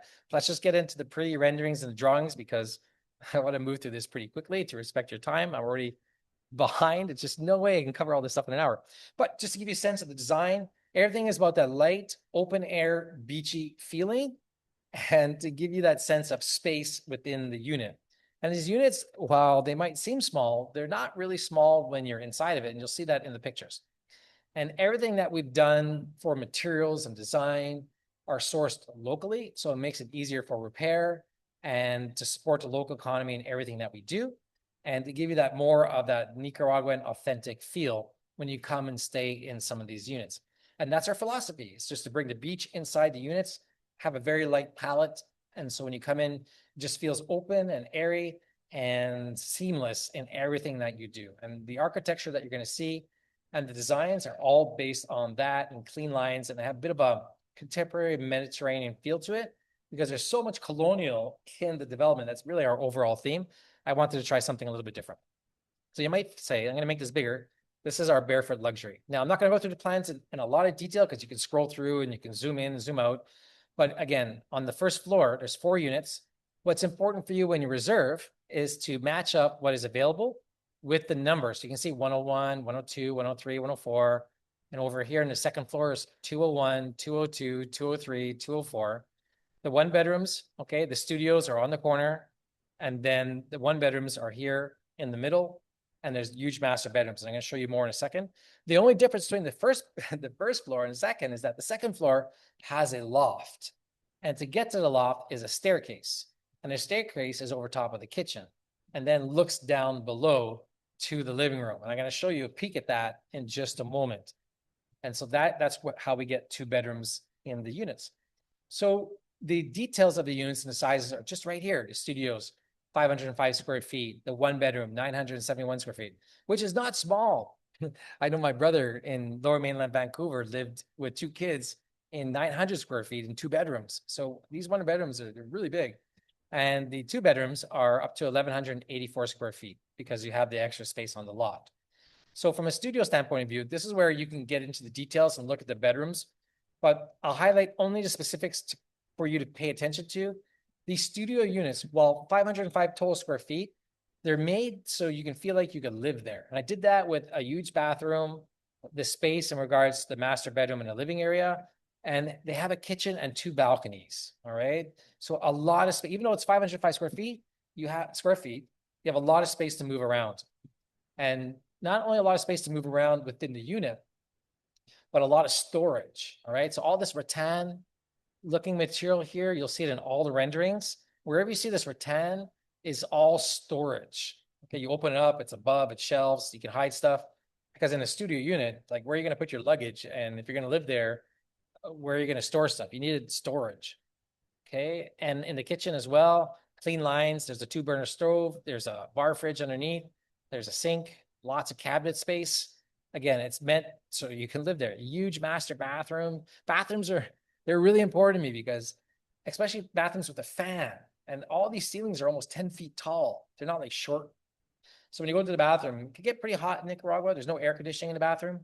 And I know what it's like to come out of a bathroom and get changed and you're already sweating before you even do anything. So having windows in the bathroom, having fans was really, really important. And here's a look at the studio unit in the other direction.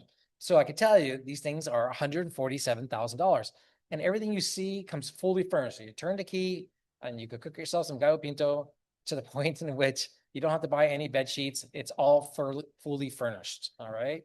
And so prices start at 147. You're going to see that as a summary down below. Now, the one bedroom units, again, you access it through these breezeways. There's massive islands. They all, oh, by the way, in that studio unit, it has a washer and dryer in it.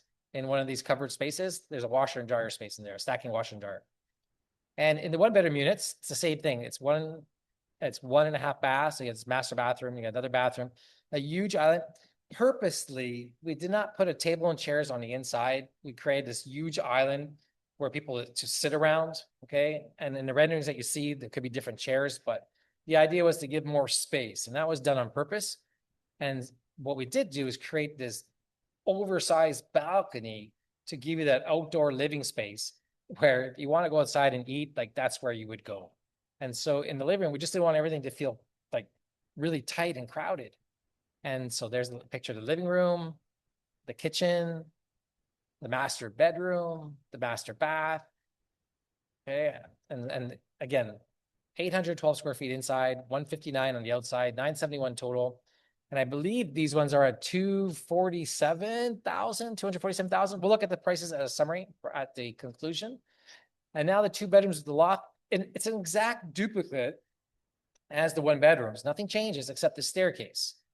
Okay, now you're going to see in the renderings some materials, but the materials might change, but the staircase won't. It's a staircase that takes you up above, okay, to the second floor to the loft. And I'm going to show you what that looks like. But again, with huge balcony space, you can fit like a massive hammock out there and table and chairs, no problem. You have these 20-foot ceilings inside your unit because we have this loft.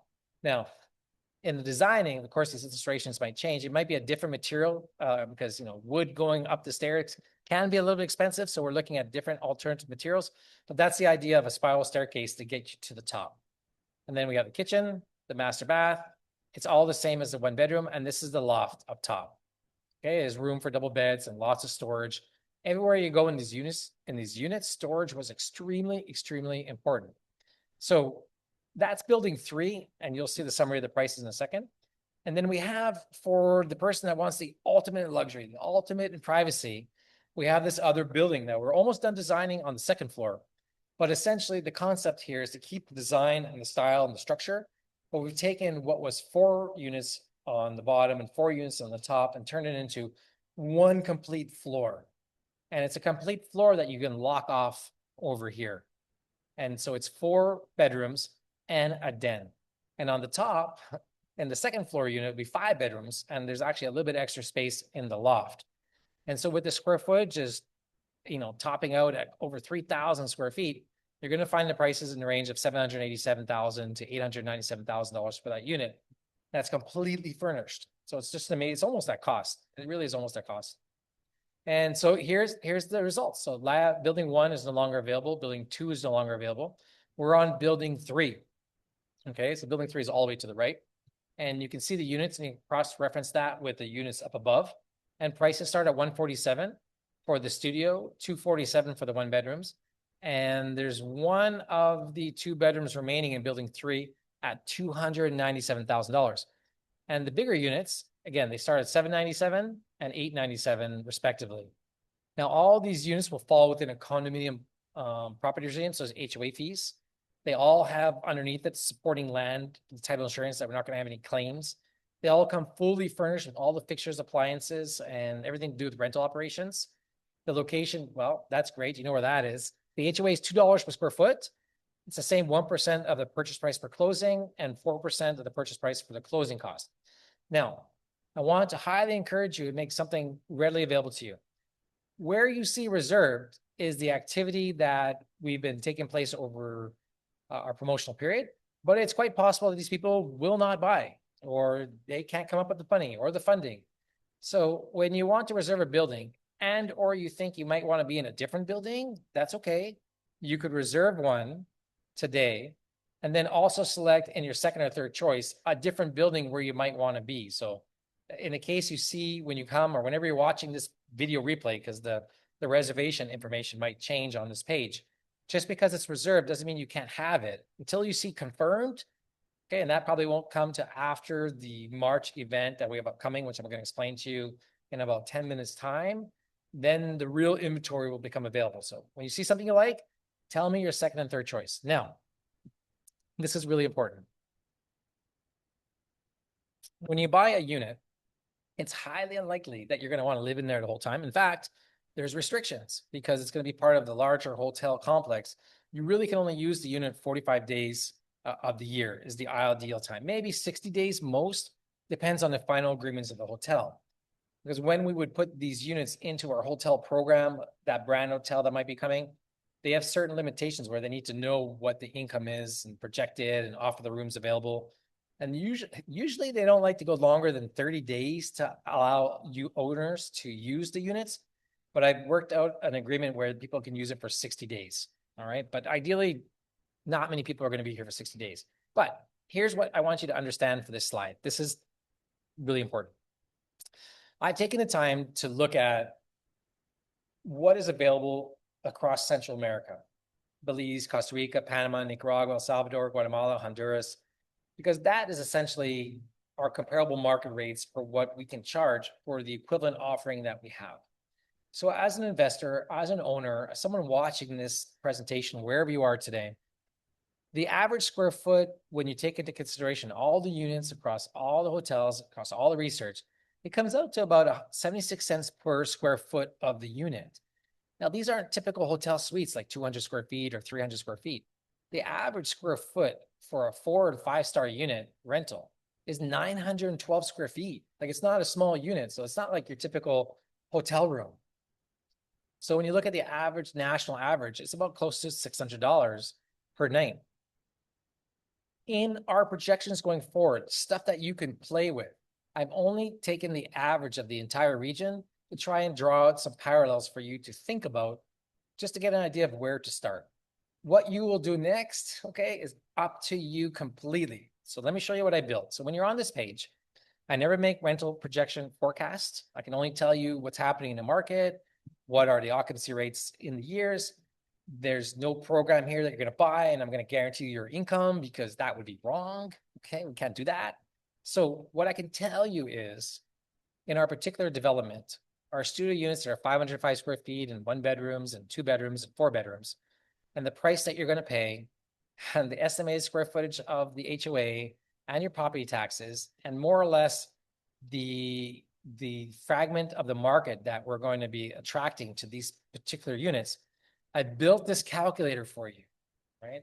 And I just want to show you how it works. So wherever you're watching this over the next week until this replay comes down, the idea here is you could look at, say, a studio unit that's 505 square feet, and you're going to pay 147,000. So you'd go to this calculator and you'd punch in 147,000. And then you look at the average daily rate, and the average daily rate I'm saying for the studio unit is 384. Again, this is using the average. It's likely going to be higher, but I'm just going to use the averages for the purpose of this model.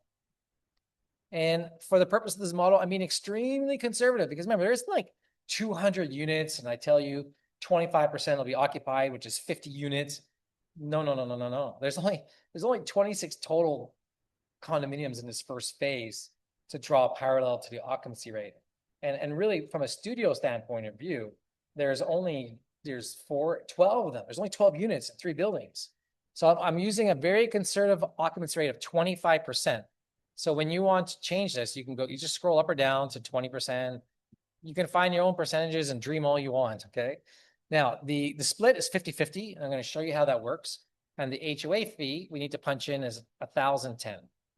1,010, and the HOA fee is, sorry, the HOA fee is 1010.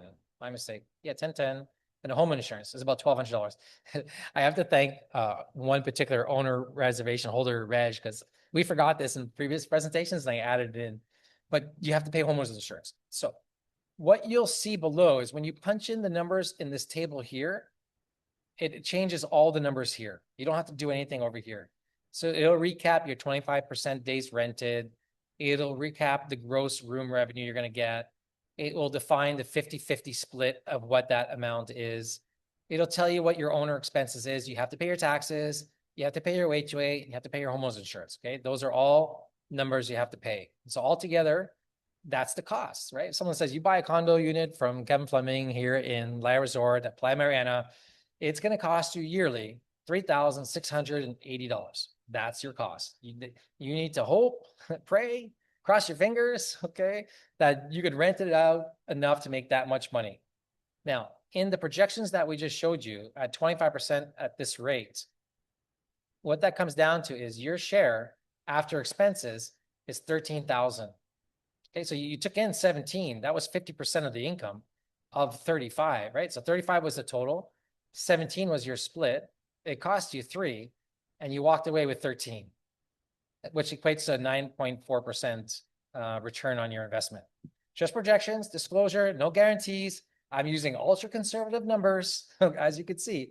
But even I won't even go lower, because the reason why I don't want to go lower than that is it is better. I'm going to show you something. It is better from a value standpoint of view to have your unit empty, okay, then think that I'm going to rent it at $200 a night, and then it's going to be rented more. And because look, you don't make more money. Okay, just because you rent at $200 a night, you make less money. You barely cover your cost of expenses. Okay, so thinking that it's 25% occupancy right now, what happened is at 25%, 200, you might, maybe let's say you go up 10%. Sure, you'll make a little bit more money, but not that much. For all the wear and tear on your unit and all the people coming through the resort, but not just the people coming, the number of people coming through the resort. It's the type of people that come through the resort and the flavor of what that turns into. And this is really important. How do I explain this delicately without offending anybody? I'm going to share my screen. This is really important. So people who are watching the replay, they get this very clearly. In this project in Playa Resort that we're building now, which will eventually turn into this 4 or 5-star brand, which is within Playa Mariana, that fits within all the amenities that we're doing, the people that we're going to track, and the people can afford here. There is a certain demographic and target market that is for, right? What the project is not for is for anyone looking to spend $200 on a hotel room at the beach with everything that we have to offer. In the case that to rent a 505 square feet luxury beachfront condo, and you see a price of $384, and even for a second that you would think that that's expensive, like this is not the project for you, okay? It's not that $384 is expensive. The truth, I've talked to at least one person right now, the truth is you can't afford it. So you should be looking elsewhere if you don't believe that $384 is a real value price to get, because the averages across Central America and Mexico and Latin America and Dominican Republic are way, way higher. So from a Nicaraguan standpoint of view, that's the price. Okay, so I say that very clearly. So understand also, because that's the price and you maintain that level, it is better to have the unit empty than bring in the wrong people. That is not what you're looking for in the development, which takes away from the experience overall. Okay, now that might be hard to say, but it's the truth. Because what happens in these resorts, and not just these resorts, but projects as a whole, and by accident, okay, or on purpose. In our particular place, it's on purpose. But the important thing to understand is there's 4 types of brands and 4 types of hotels and 4 types of products and 4 types of widgets, whatever you're going to buy, that they fit into a brand. And you're either going to be a Walmart brand or a Costco, or you're going to be a Coca-Cola or Lululemon or a Louis Vuitton. And they're all amazing brands, super great, but not everything is for everybody. So while Walmart is an amazing brand, it is for a certain type of person, attracts a certain type of, it's a certain type of price point and quality and offering. The same thing with Costco and So, and Coca-Cola and Louis Vuitton. So for the specific purpose of this presentation, what you need to understand and take away and pay attention to my words, because this is very important, is there's a lot of Walmart in Nicaragua. It doesn't make it bad, just makes it cheap real estate. And if that's what someone is looking for, then you're going to find a lot of that here in Nicaragua, but not likely inside a gated development with a professional management and services and amenities to offer you. It's going to be somewhere in the middle of nowhere. So, and it's probably going to be leased land, not freehold title land with insurance and protected under this horizontal property regime. Like, I say good luck, but I just know you're not going to find it. Then in Nicaragua, there's not really a Costco type project. It doesn't really exist, but there's a lot of little Coca-Cola type projects like Rancho Santana and Iguana Beach and Grand Pacifica. And they're amazing. And they've been around for like 20, 25 years. And they've had a lot of time to develop and turn into something. Okay. But most, if not all of that particular opportunities are all sold out. And a lot of what you see are a lot of resales to get in. And that's where the average price of stuff gets up to $240,000 and $300,000 because you're buying someone else's profit, which is okay because you're mitigating some risk. But depending upon where you're looking to get into the market, it's important. Now, where I play is where, as a developer, this is really, I can't even highlight how important it is. It's almost, I could spend a whole webinar just on this. We play in the Louis Vuitton category. Why? Because there's only one player there in the 6-star range, which is Guacalito, and they have an amazing project, all right, by the billionaire Carlos Pellas, and they've developed something really special. But prices are, it's developed, it's built, but prices are much higher in 800 to $1 million plus. And it's going to be worth what you pay, providing that's where you want to be. But we play in that market, but not at the super high end of that market. We're in the middle of that luxury market. Okay. So I'm not competing with the Rancho Santanas or the Iguana Beaches. I'm not competing with the Walmarts. They're all just different products. And for all my brothers and sisters out there, I want them to succeed because the more people that come into Nicaragua, the better. So we're on our own because I'm a big believer that I don't fight to bring this project to the market for the next 20 and 30 years because we want more market share within a particular category. I'm not interested in getting another 10% of the market out of 100% market. My entire goal and existence of living in this project is to create a bigger market where it doesn't even exist. So where everyone's fighting for a share of the same market, I'm trying to create just an even bigger market for people to look at. And that's where we play within the development of the resort and the positioning. And that's why it's better to have rooms that are empty than lower the price of the rooms and have the wrong people come into development because they're not the right market type that we're trying to attract. And so on this page, you're going to find more information. I keep scrolling. I put this in here. This is the policies of homeowners insurance. We're getting ahead of ourselves, but it's there for you to review. So to reserve, it's time to get into the price and the bonuses, all right? Because I want to be able to, you understand, the people watching this replay, I'm leaving the bonuses open for the entire week because my goal is to sell as much as possible, which will allow us to build as much as possible. So you'll want to reserve your place definitely by March 7th, whenever you're watching this replay, this presentation. So let me explain to you the framework of how this all works. As it relates to our current inventory, we have a number of ocean view lots with different sizes. Okay, these are the ones from the owner reselling at $97,000 to $127,000. We have some beachfront lots at $147,000. We got some real estate lots as low as $87,000 and some ocean view lots across the street at $97,000. So a very mixed variety of lots, all about of a third of an acre. The HOA is all the same for all of them. They're $1,200 and they all fall under that freehold title, horizontal property regime, and the insurance. And the beachfront condos are the same. The price is right here. Okay, $147, $247, $97, $797 to $897, $2 a condo per square foot. I'm not going to spend a lot of time on this. The purpose of this particular summary is just to show you that the average prices in Nicaragua are much higher than what we're selling today. And that goes both for the units for the condos and the opportunity in the lots to get in at a pre-construction development point of view. And so I try to think through people who might be seeing this for the first time. And the idea here is that when someone might be, I'm trying to burn out of someone's brain that price is expensive. I just want people to think that price seems expensive, then it just means you can't afford it. But when you think about this in buying land as part of a diversified portfolio or it just hedged against some inflation, or it gave you a chance to park some money somewhere outside of currency or stocks or bonds into a solid asset that's longer lasting, that leaves you like a legacy. Like, wouldn't that like make sense to you? It wouldn't even matter if it was real estate. It's just the idea of putting something somewhere else as an investment to protect it. That makes sense, right? That would justify the investment, because I think it would.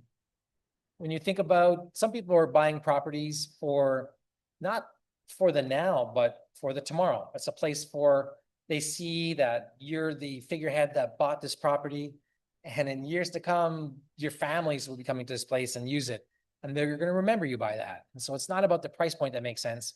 It's about the memories that it's going to make, and that makes it all worth it. Don't you think that's worth it? Because that's legacy you're talking about. There's other people who are buying because you want to position yourself. It's purely, you're at the beginning, it's a structured release. You want to align yourself in a project that its due diligence is done, and you can lock in your position before somebody else. And that will be worth acting right now. And the last possible reason, and it probably could be more, it can go on forever, but for the interest and the purpose of time, the purpose is to give you clarity, to finally find a place where you don't have to go look and spend 100 hours and spend $50,000 traveling to 8 countries to see 3 projects within a week to get a sense, and still be overwhelmed by all of that. And maybe not even know or not know everything that's going on in a project. Having it all in one place to be able to see it on this page, like that, it has value, right? When that stands on its own, of course it does. Now, to make this the most no-brainer offer that you could possibly think about, I don't want this just to be about buying real estate. I want you to come away as an immediate victor, as an immediate benefactor to the project, and welcome you as a new owner into the development that's taking part of it. And that's why we call it our ambassador member program. That's what these bonuses are part of. So when you buy a home site and or condominium, all right, when I say home site, I mean the new ones, because the ones that are being resold, there's no value for me to do that, to help play with it. So for people who purchased a $147,000 beachfront home site, and when you're watching this replay somewhere or on the line tonight, the ocean view sites that are new right across from the beachfront, we have a number of ocean view home sites that ended up on the plan that I didn't do anything with. Some are already sold, but there's 9 of them here. All right. And these 9 units over here, they cross-reference down below to the master plan. You just have to select which one you want, and understand that these bonuses that I'm going to show you, they all apply to buyers who attend our groundbreaking discovery event. So we want you to reserve. We want you to come to Nicaragua. We want you to check out the land. These bonuses don't last forever. They will expire on March the 7th. And so the first bonus you're going to get is a free lot, a free ocean view home site that is located right here and only steps from the beach, literally 3 minutes to walk to the beach, and you are there. And you get one of these home sites added into your purchase. And these purchases, that's a value of $97,000, because that's the list price. That's what we're going to be selling these lots after the sale event is over.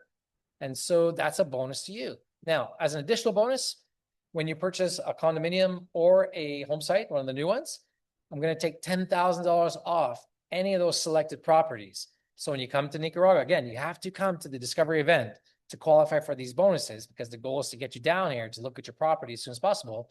Whatever the sale price is that you selected, $10,000 will be taken off of that purchase price. So that means now you're getting the ocean view lot for $97,000. You're getting $10,000 off the purchase price. And that's a combined value of $107,000 right there when you make your reservation between now and March 7th. But that's not all. What else do you need? I was showing you the club, and there's going to be a membership to bring in people from the outside. Well, we sell those memberships, and memberships are optional. The memberships are going to be $100 a month, and that will allow you access to all the amenities in the resort. When you have guests coming into the development or to your house, they too can access the beach club and the equestrian facilities and the gym and everything else that's there.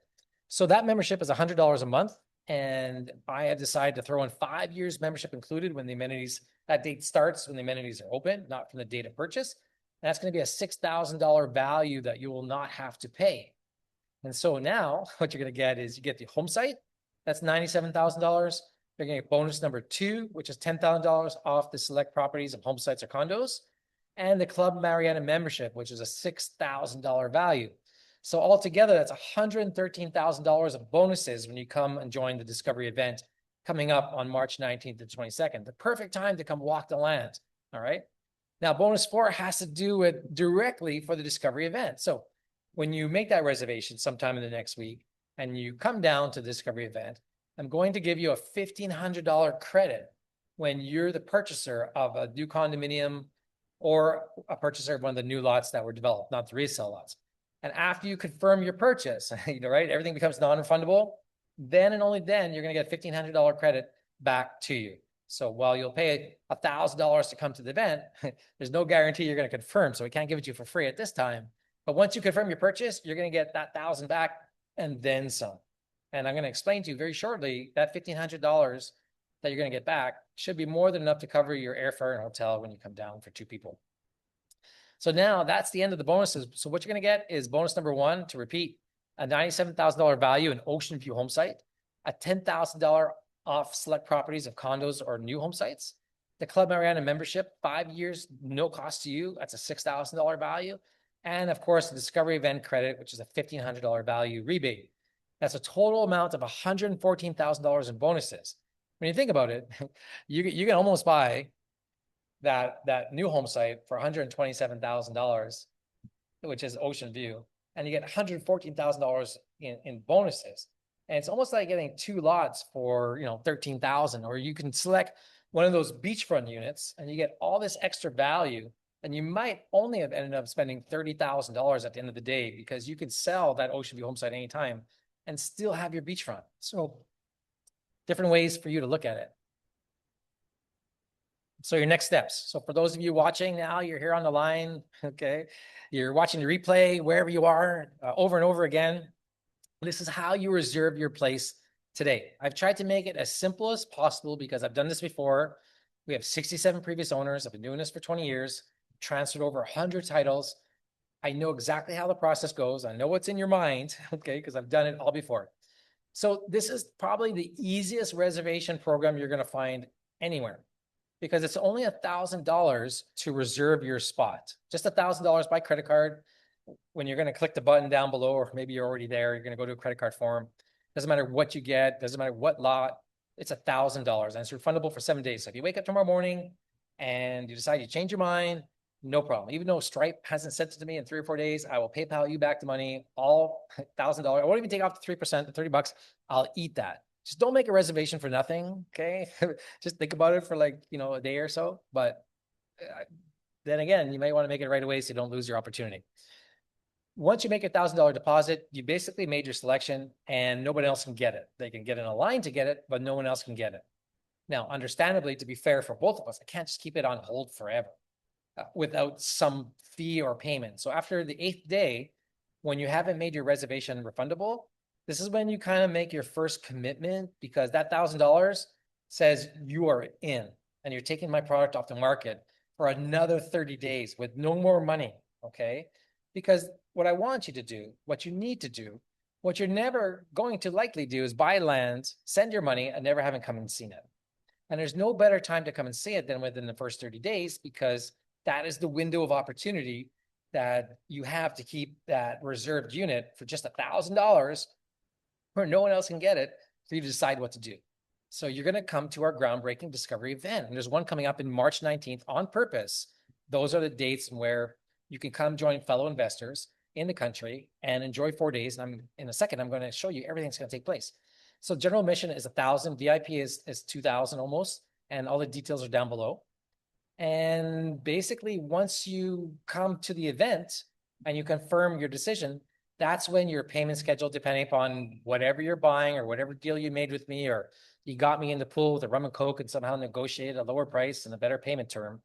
Because I wouldn't say that wouldn't be the first time it happened. Okay. And the HFEs, they don't start until your infrastructure is there. So everything is aligned to make it really easy to go forward. So it makes the most sense. All right. So again, this is the inventory for you to select. These are the inventory from the studios to select. You can cross-reference it with the units that are available from the floor plans. And this is the simple reservation form. It's no different than any other form you're going to buy anything online. And so what you really need to do here is select not just what you want, but your second and third choice, so you don't miss out.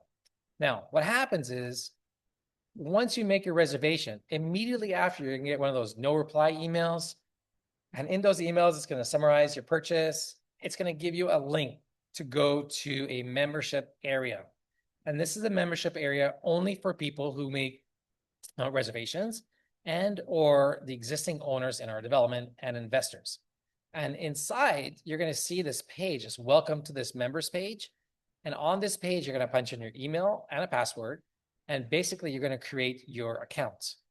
And then after you create your accounts, all right, you're going to go and scroll through the membership area. And there's all kinds of free resources there that will help you with due diligence, will help you understand international living, investing, retiring, earning income, diversifying assets, all sorts of goodies. Okay. Stuff that I've collected just over 20 years that I'm like, oh, this is worth anybody knowing information. Whether you buy real estate or not, it's yours for there, completely free. Now, also important in that email that you're going to get is a link to the discovery event to see more information about the event and a link to set up your call with me. So that is definitely like, that's the next step. I mean, yes, go to the membership area. It's all free stuff, but first set up a call with me and grab a time because they get filled up pretty fast. I added extra times over the next week. So you'll see a host of times that you can get in. Now, when you come in for the event, this is because maybe you've never been to a site visit event, but what happens is you come, our discovery event is March 19th to the 26th. All right. And then at the discovery event, the first day is all about your arrival. We're going to pick you up from the airport. We're going to transfer you to your hotel here in Granada. That's where the event is based out of. In the evening, you'll check in, you'll relax, you'll do whatever you do for the day. Then at 6 o'clock to 9 o'clock, we have a reception. I'll be right here at my office, at my house here in Granada. And you'll meet with the team members, you'll meet with fellow investors. And this is your time to sort of break the ice with people, okay? And get to know who else is here. Then the next day, officially, here we start early in the morning, 8 o'clock. It's only a couple hours, but you'll pick up your badge and your package. And depending on how the night goes before, we might even give you the night before, just that everybody comes in at different airline tickets. So we break the ice, introduce you to the team members. You might be meeting them for the first time, give you a sense of what's going to happen. And then by 10 o'clock, the bus is outside and we're like off to the property. And that's when you get to see the site. You get to go on the quads. We'll check out the surrounding areas. And in the evening, it's a sunset dinner, either in a restaurant or a private beach house that I might rent for the experience. Then we bus you back into the hotel. And that is a full day. Now, the next day, you'll have your breakfast sometime between 6 and 8. But 8 o'clock, we got to get you, it's out into the city.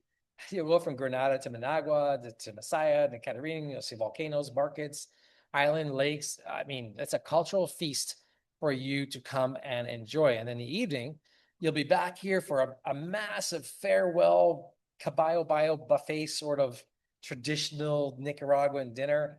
And you can stay as long as you want, okay, until the sun comes up. But by that time, you're probably going home around 10:30, 11, depending on your flight the next day. And that's when you'll leave. Now, VIP members, they're staying an extra day, maybe even 2 days. But on this extra day, we will take off and go somewhere early, whether it be down south and check out some real estate projects, or we'll go to the north and see some cigar manufacturing places or some coffee farms.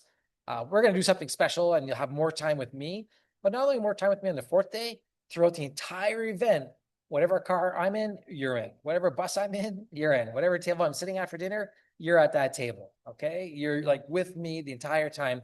And that's a difference between the regular general admission of 1,000 versus the VIP at 2,000. You get more access to me because you can imagine with so many people going on,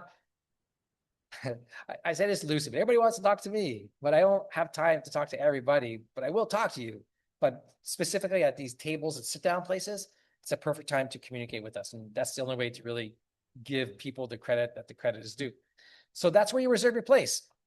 Okay, so wherever you are on this page, okay, deposit, or you want to scroll to the top to the master plan or real estate, you're going to find these yellow buttons everywhere to reserve your place. So as you go through Nicaragua, you pick your place, you reserve it. That's what you're going to do. Now, for the purpose of respecting everybody's time, we've been through the reservation. Okay. I've showed you the real estate. You know how to reserve your place. It is now 2 hours into the presentation. I'm just going to come off the share because at this time, this is not for people watching the replay because you're going to see maybe this as part of the presentation. So, keep watching. And for those of you on the presentation now, I won't name names, but in the case you want to come off of the chat or the window, this won't be stuff that I'll publish or public in the replays. This is just you and me time. I can go through more timeline stuff or more due diligence stuff. I have the time. But I want to stop here and not make any assumptions that if there's a question or when there's a question that you have, I can answer it right now. And all you have to do is type into the chat any question you have, or otherwise take yourself off mute. I don't think I have the restriction on. You can actually take yourself off mute and ask me any question. But before you do that, maybe for the first time, I see Michael's on the line. Michael, in the chat, or you can come off mute. Would you be opposed to coming on the line and just sharing some of your experiences as an owner and been in Nicaragua now a few times over the last 6 months and spending time with me? Would you be willing to do that? Yeah, sure. Ah, amazing. Hey, Mike, how's it going? I can't see your face, but it's okay if you don't want to show your face. Maybe oh, there you go. Hey, there's Michael. Okay, that's great. So let me change it to this gallery view, or maybe this view speaker. That should be okay. Multi-speaker. Here we go. I want to give people a multi-speaker view. Okay, so just as a bit of a backdrop, Mike coming on the line right now is someone who's been involved with Grupo Mariana for 20 years now, was first attracted to international real estate by international living. He is an owner in our first project and our second project, and he's been more active in the resort development, helping other clients coming into the country. He's invested in different aspects of the business. So he may come from a biased position, but he's not here to tell you like, Kevin's a great guy. You guys already all see that already. I'm a great guy. Mike's here just to kind of tell you where he is in his point in life, what he's seen in and around with people looking, and more. I just wanted to tell you his own firsthand experience with Nicaragua. So with that, Mike, and that introduction, maybe share with the audience who might be reading this, what are some of the most important things for people to know about Nicaragua? Tell us about you, where you are now, and why Nicaragua. Where I am right now, I retired towards the end of last year, and but I've been involved with Kevin, as he said, for a little over 20 years. And my introduction to Nicaragua back then to even now, it's a beautiful country, beautiful weather, great people. It's just a great place to go and visit. Actually, nice thing to eventually be able to go and live there. And this development that he's working on now, and he has been, is going to end up being a really a beautiful, beautiful project for him and for everybody that's involved with it. And Sorry, Mike, just to I just want to jump in there just to kind of sure. guide you a little bit. In people's minds, I know when they're watching this or they might be watching this replay, they always have one or two things in the back of their mind that is like the fear of the unknown and failure, or but as it translates to maybe buying international real estate, besides maybe like I might spend more than I can afford and lose all my money, which rarely happens, but can. I think probably the elephant in the room is maybe the thought perception on safety in the country. Maybe you can speak to what you've seen over the years, your recent visits, and what's going on that might change people's perception that what they might be reading or seeing is completely different than the reality on the ground. Because I could say it, but I'd rather to hear from you. Well, my first visit to the country, I think, was 2005, and the thing that I remember back then was that the highway system was very limited, basically a single lane each way. And to today, the highway system is much, much improved, and basically two lanes both ways, and very good condition throughout the country. And in reference to that too, the it is really the country itself. There's been more investment in reference to the country, and it is continuing to be more and more attractive as not only as an investment, but a place to go and live. Well, no question. I think even from some of our recent visitors like Sheila and Lee, who were on the line in the last presentation, they came with well, maybe not Lee, but definitely Sheila came with this idea of travel warnings and Oh, yeah. don't come into, and then when you come into the country, it's completely different.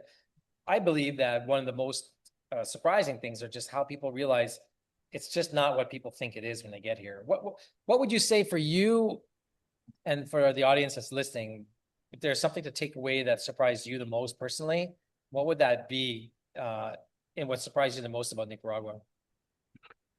Well, I had never had anybody question in reference to the safety of the country until the last time I went, which was in January. And I had never heard it before, but Sheila brought it up, of course, and but there were other people that brought it to my attention. I still don't really know where that comes from. It is actually the safest country in Central America, and I never felt threatened at any time that I've been in the country. And the people are, I don't care if it's during the day or at nighttime. I've never had any issues in reference to people wanting to harm me in any sense or any aggressiveness from anybody. So I think, and I still don't know where that's coming from. There's got to be somebody that has an agenda in reference to that, but I've never been to a more safe country other than being in the United States. But even in the United States, there's definitely areas that are not the safest, especially at night. So it's been a very every time that I've been to the country, which is I think 4 times now or 5 times. I've never had any issues and everything's gone very smoothly and people have been very nice to deal with. No, it's excellent. And just as a point, and Mike, I'm not making fun of you when I say this, okay? But Yeah. Mike was just here in January and he stayed with me here at the office, Casa Mariana, and at the house, and he was here for 3 weeks. But Mike goes walking every day, okay, for from the house down to the lake, which is probably a couple of kilometers, a mile at least, right, Mike? It's at least It was, 3,000 yeah, steps. I think down and back, I think is about 2 miles. Okay, so Mike's walking every day for 3 weeks in shorts, white legs, okay, white face. Couldn't stand out more as a sore thumb in the middle No, of Nicaragua and completely definitely safe, true. right? Now, which is just the perfect time. So, Mike, if I were to say for the people that are looking to come down, join us at our March Discovery event, they know they're going to stay in Granada, and you've been walking it in 2 minutes. Can you tell them what they're going to see and find and experience? What was your experience of what they expect to see and find? Well, it's an old city, 500 years plus years old, and there's a lot to see. There's stores, there's restaurants, people walking around. It's just a very friendly place to be able to go. And no matter if it's a crowd or not a crowd, everybody conducts themselves properly, and there's no issues in reference to it. But it is it's a busy city, but it's a very walkable city too, and there's a lot to see. It makes sense why Granada is the hub of expat community in and Yes, around, not just in Granada proper, but there are little communities in and around Granada as well. So, oh, that's great. Well, Mike, I appreciate you sharing your experience. Now, oh, maybe just one more thing. sure. Mike, just to put things into relation, when Mike was in country back, he was here twice. He was here in October for a couple of weeks, and then he was again in Yes. January. And in October was the rainy season. And this is when our project started to get under construction, especially with the coastal highway. It was like a disaster compared to where it is now. But when can you just for the fun of it, describe what things were in October to when you came in January? What was going on? Well, you get the rainy season in October, and then you get the dry season in January. 180-degree difference. The rainy season, I mean, it sounds bad, but it's not. It's the actual weather is very nice. There's definitely a good chance of running into some kind of rain each day, usually at night, and it comes down pretty hard. But once it's done, then everything else is fine at that point, and extremely comfortable temperature-wise, no matter if it's the rainy season or the dry season. And going to the project in October, I've never seen so much mud and water in my whole life. It's almost impossible not to run into an issue with getting mud all over you and trying to stay dry for the most part. So but it was a great experience. And then coming in January, it's completely different. It's a little warmer. It's definitely drier, of course. In fact, I don't know if I maybe a couple of sprinkles I ran into in reference to being down there in January, but it's no matter, as I said, if it's the rainy season or the dry season, they're both beautiful to be involved with and be there. Well, And maybe I just one don't more know if, thing yeah. for maybe just one more thing. For people, okay, I say this because when Mike was, for those of you watching replay or you're hearing Mike talk, Mike was with us in October, but he was also with us with another client that came down that spent 10 days. And Mike was part of the northern trip and the central trip and the southern trip. And we saw all the key developments that are brother and sister projects that you might select from prices from low to high. When there would be one thing, I know it is for me. I want, I haven't asked Mike. He doesn't know what questions I'm going to ask him. When there's one thing that you could clearly and distinguishably differentiate Playa Mariana from all of the other projects that we saw, of course, the coffee plantations, cigar factories don't count, but the beach projects. Okay, in your mind, what would that be? Or describe to me what you saw that makes it that.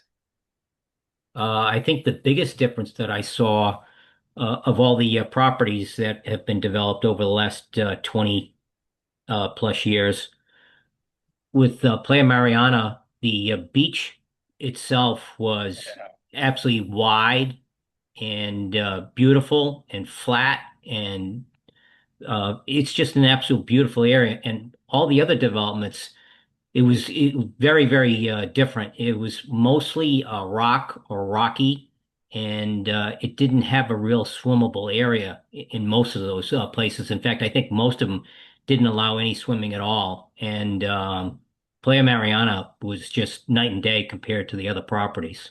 And not to say anything bad about the other properties either, but the actual beach area, the whole beach area is just absolutely flat, beautiful, great place to walk, great place to go out and swim, but it's just absolutely beautiful.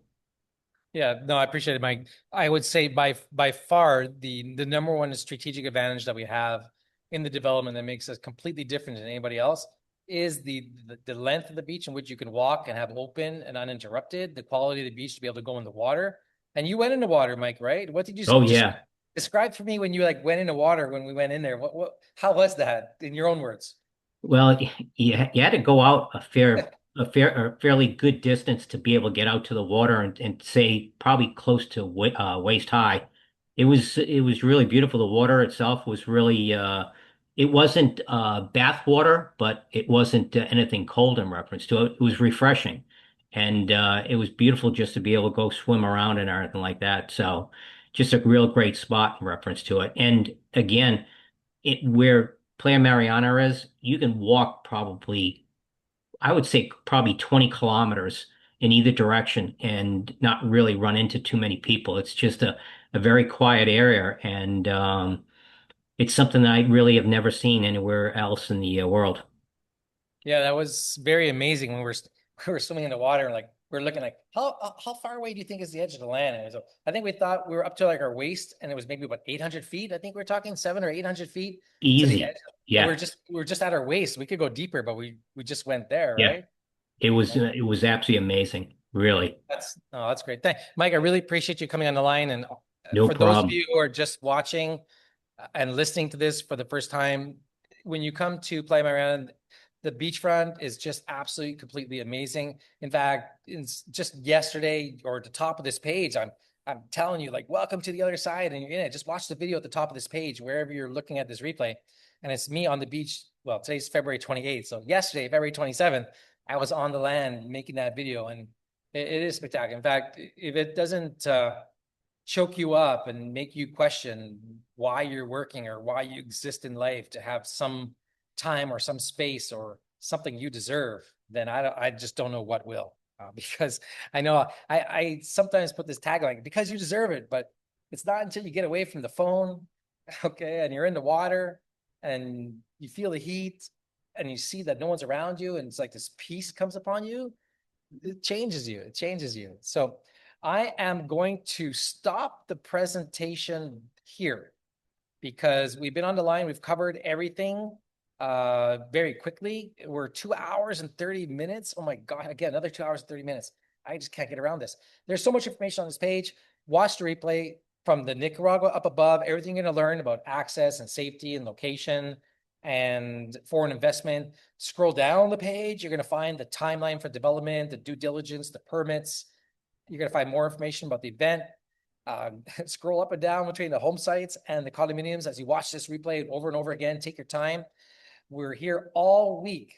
So your next step right now is to reserve a property, put down a deposit, and pick in your dreams. What is your dream beachfront property?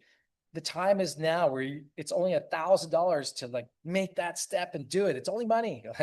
And then enter this world for 7 days. The next step is just simply book a call with me where we have more time. We can have 30 minutes to an hour. We'll talk about the reservation process and what's coming up. It gives you time to look at the event page and to see the scheduled events. It is down below. You'll see the button that will lead you to the scheduled events. And that is where you come down to confirm and generally enjoy all of this that we're talking about and meet other people. And this is going to lead you down the path towards ownership and cutting out all that noise, because the number one problem is overwhelm when it comes to getting started with real estate anywhere overseas. And my job is to try and take you from thinking you have to look at 100 countries or 4 different regions. I'm trying to get you down to one hemisphere, into one region, into one country. And very quickly, in 30 minutes, we'll do that in 5 minutes. All right. And then at the end of 30 minutes, you'll quickly know why this particular project will fit what is right for you. Now, I will caveat that. Now, I will clearly say, when you want something that's already built and you want to pay 2 and 3 times more than the prices you see on the screen, and you feel more comfortable with something that's already done, amazing. There's so many of you just like you. You should go do that. But those of you who want to be part of something a little bit bigger, you may have lucked into a community and a sense of unity and belonging. You want to piggyback off of my meaning and purpose in life, which is to give back and pull through our foundational efforts to raise the level and the standard and the quality of living for people in and around us, and generally, do well. Join our cause. Come join what we're doing here at Playa Mariana. And you're going to feel very well fulfilled, okay? Because there's so much you can do to help people, and you can be part of that here.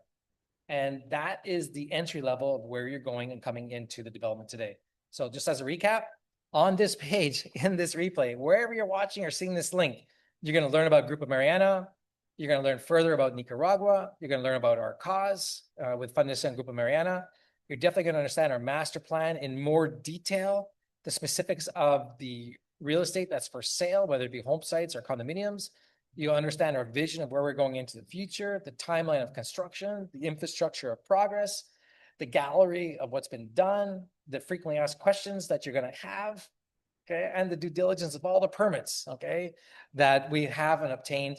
Copy, share, paste, spread the word, because we hide nothing. This is now the public page. The minute someone registers at playamariana.com, this is the page they see. The only thing they will not see in 7 days are the bonuses that are there. Okay. And that's worth mentioning. So there's $114,500 in bonuses. So when you buy a new lot that's for sale, not a resale lot, a new lot, and or any condominium offer, it's important for you to understand that up until March 7th, when the bonuses are available, and you have to come to the event, because otherwise it makes no sense. You're going to get another home site, an ocean view home site, less than 650 feet from the beach, easily walking distance in 3 minutes, a $97,000 value. Then not only that, but whatever you select and purchase, you're going to get a $10,000 discount, whether it be a home site and or a condominium. Not only that, you're going to get a club membership with no dues for 5 years. That's a $6,000 value. And when you come to the event, after you pay for your ticket and your general admission or your VIP, and you confirm your purchase, when I'm here with you in Nicaragua, I'm going to go, hey, are you in or you're not in? Okay. When you go home and you confirm, then once you send your money to pay and confirm based upon whatever you're buying, then you're going to get a $1,500 rebate. In fact, what'll probably happen is you're going to send in $1,500 less, and we're going to take that price off the purchase that you paid. Okay. So it is a win-win situation. So you're almost getting, depending upon what you're buying, as much value in the bonuses that it is what you're paying for, with, I'm never going to say no risk, but certainly compared to the risk I took when I started and or some of the early investors that, paid for the land and helped us invest and paid for the designs and permits, compared to where we are today and what you see on the page.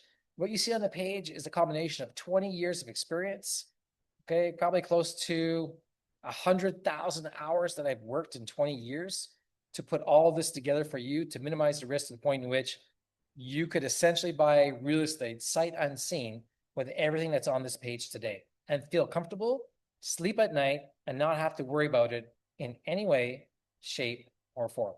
So as a closing note, in Nicaragua, this is a place to come and unplug.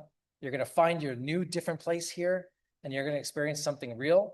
And when you come to Nicaragua and you become aware of all of the activities that are taking place, then you're going to rapidly notice the opportunities and you're going to see the possibilities now.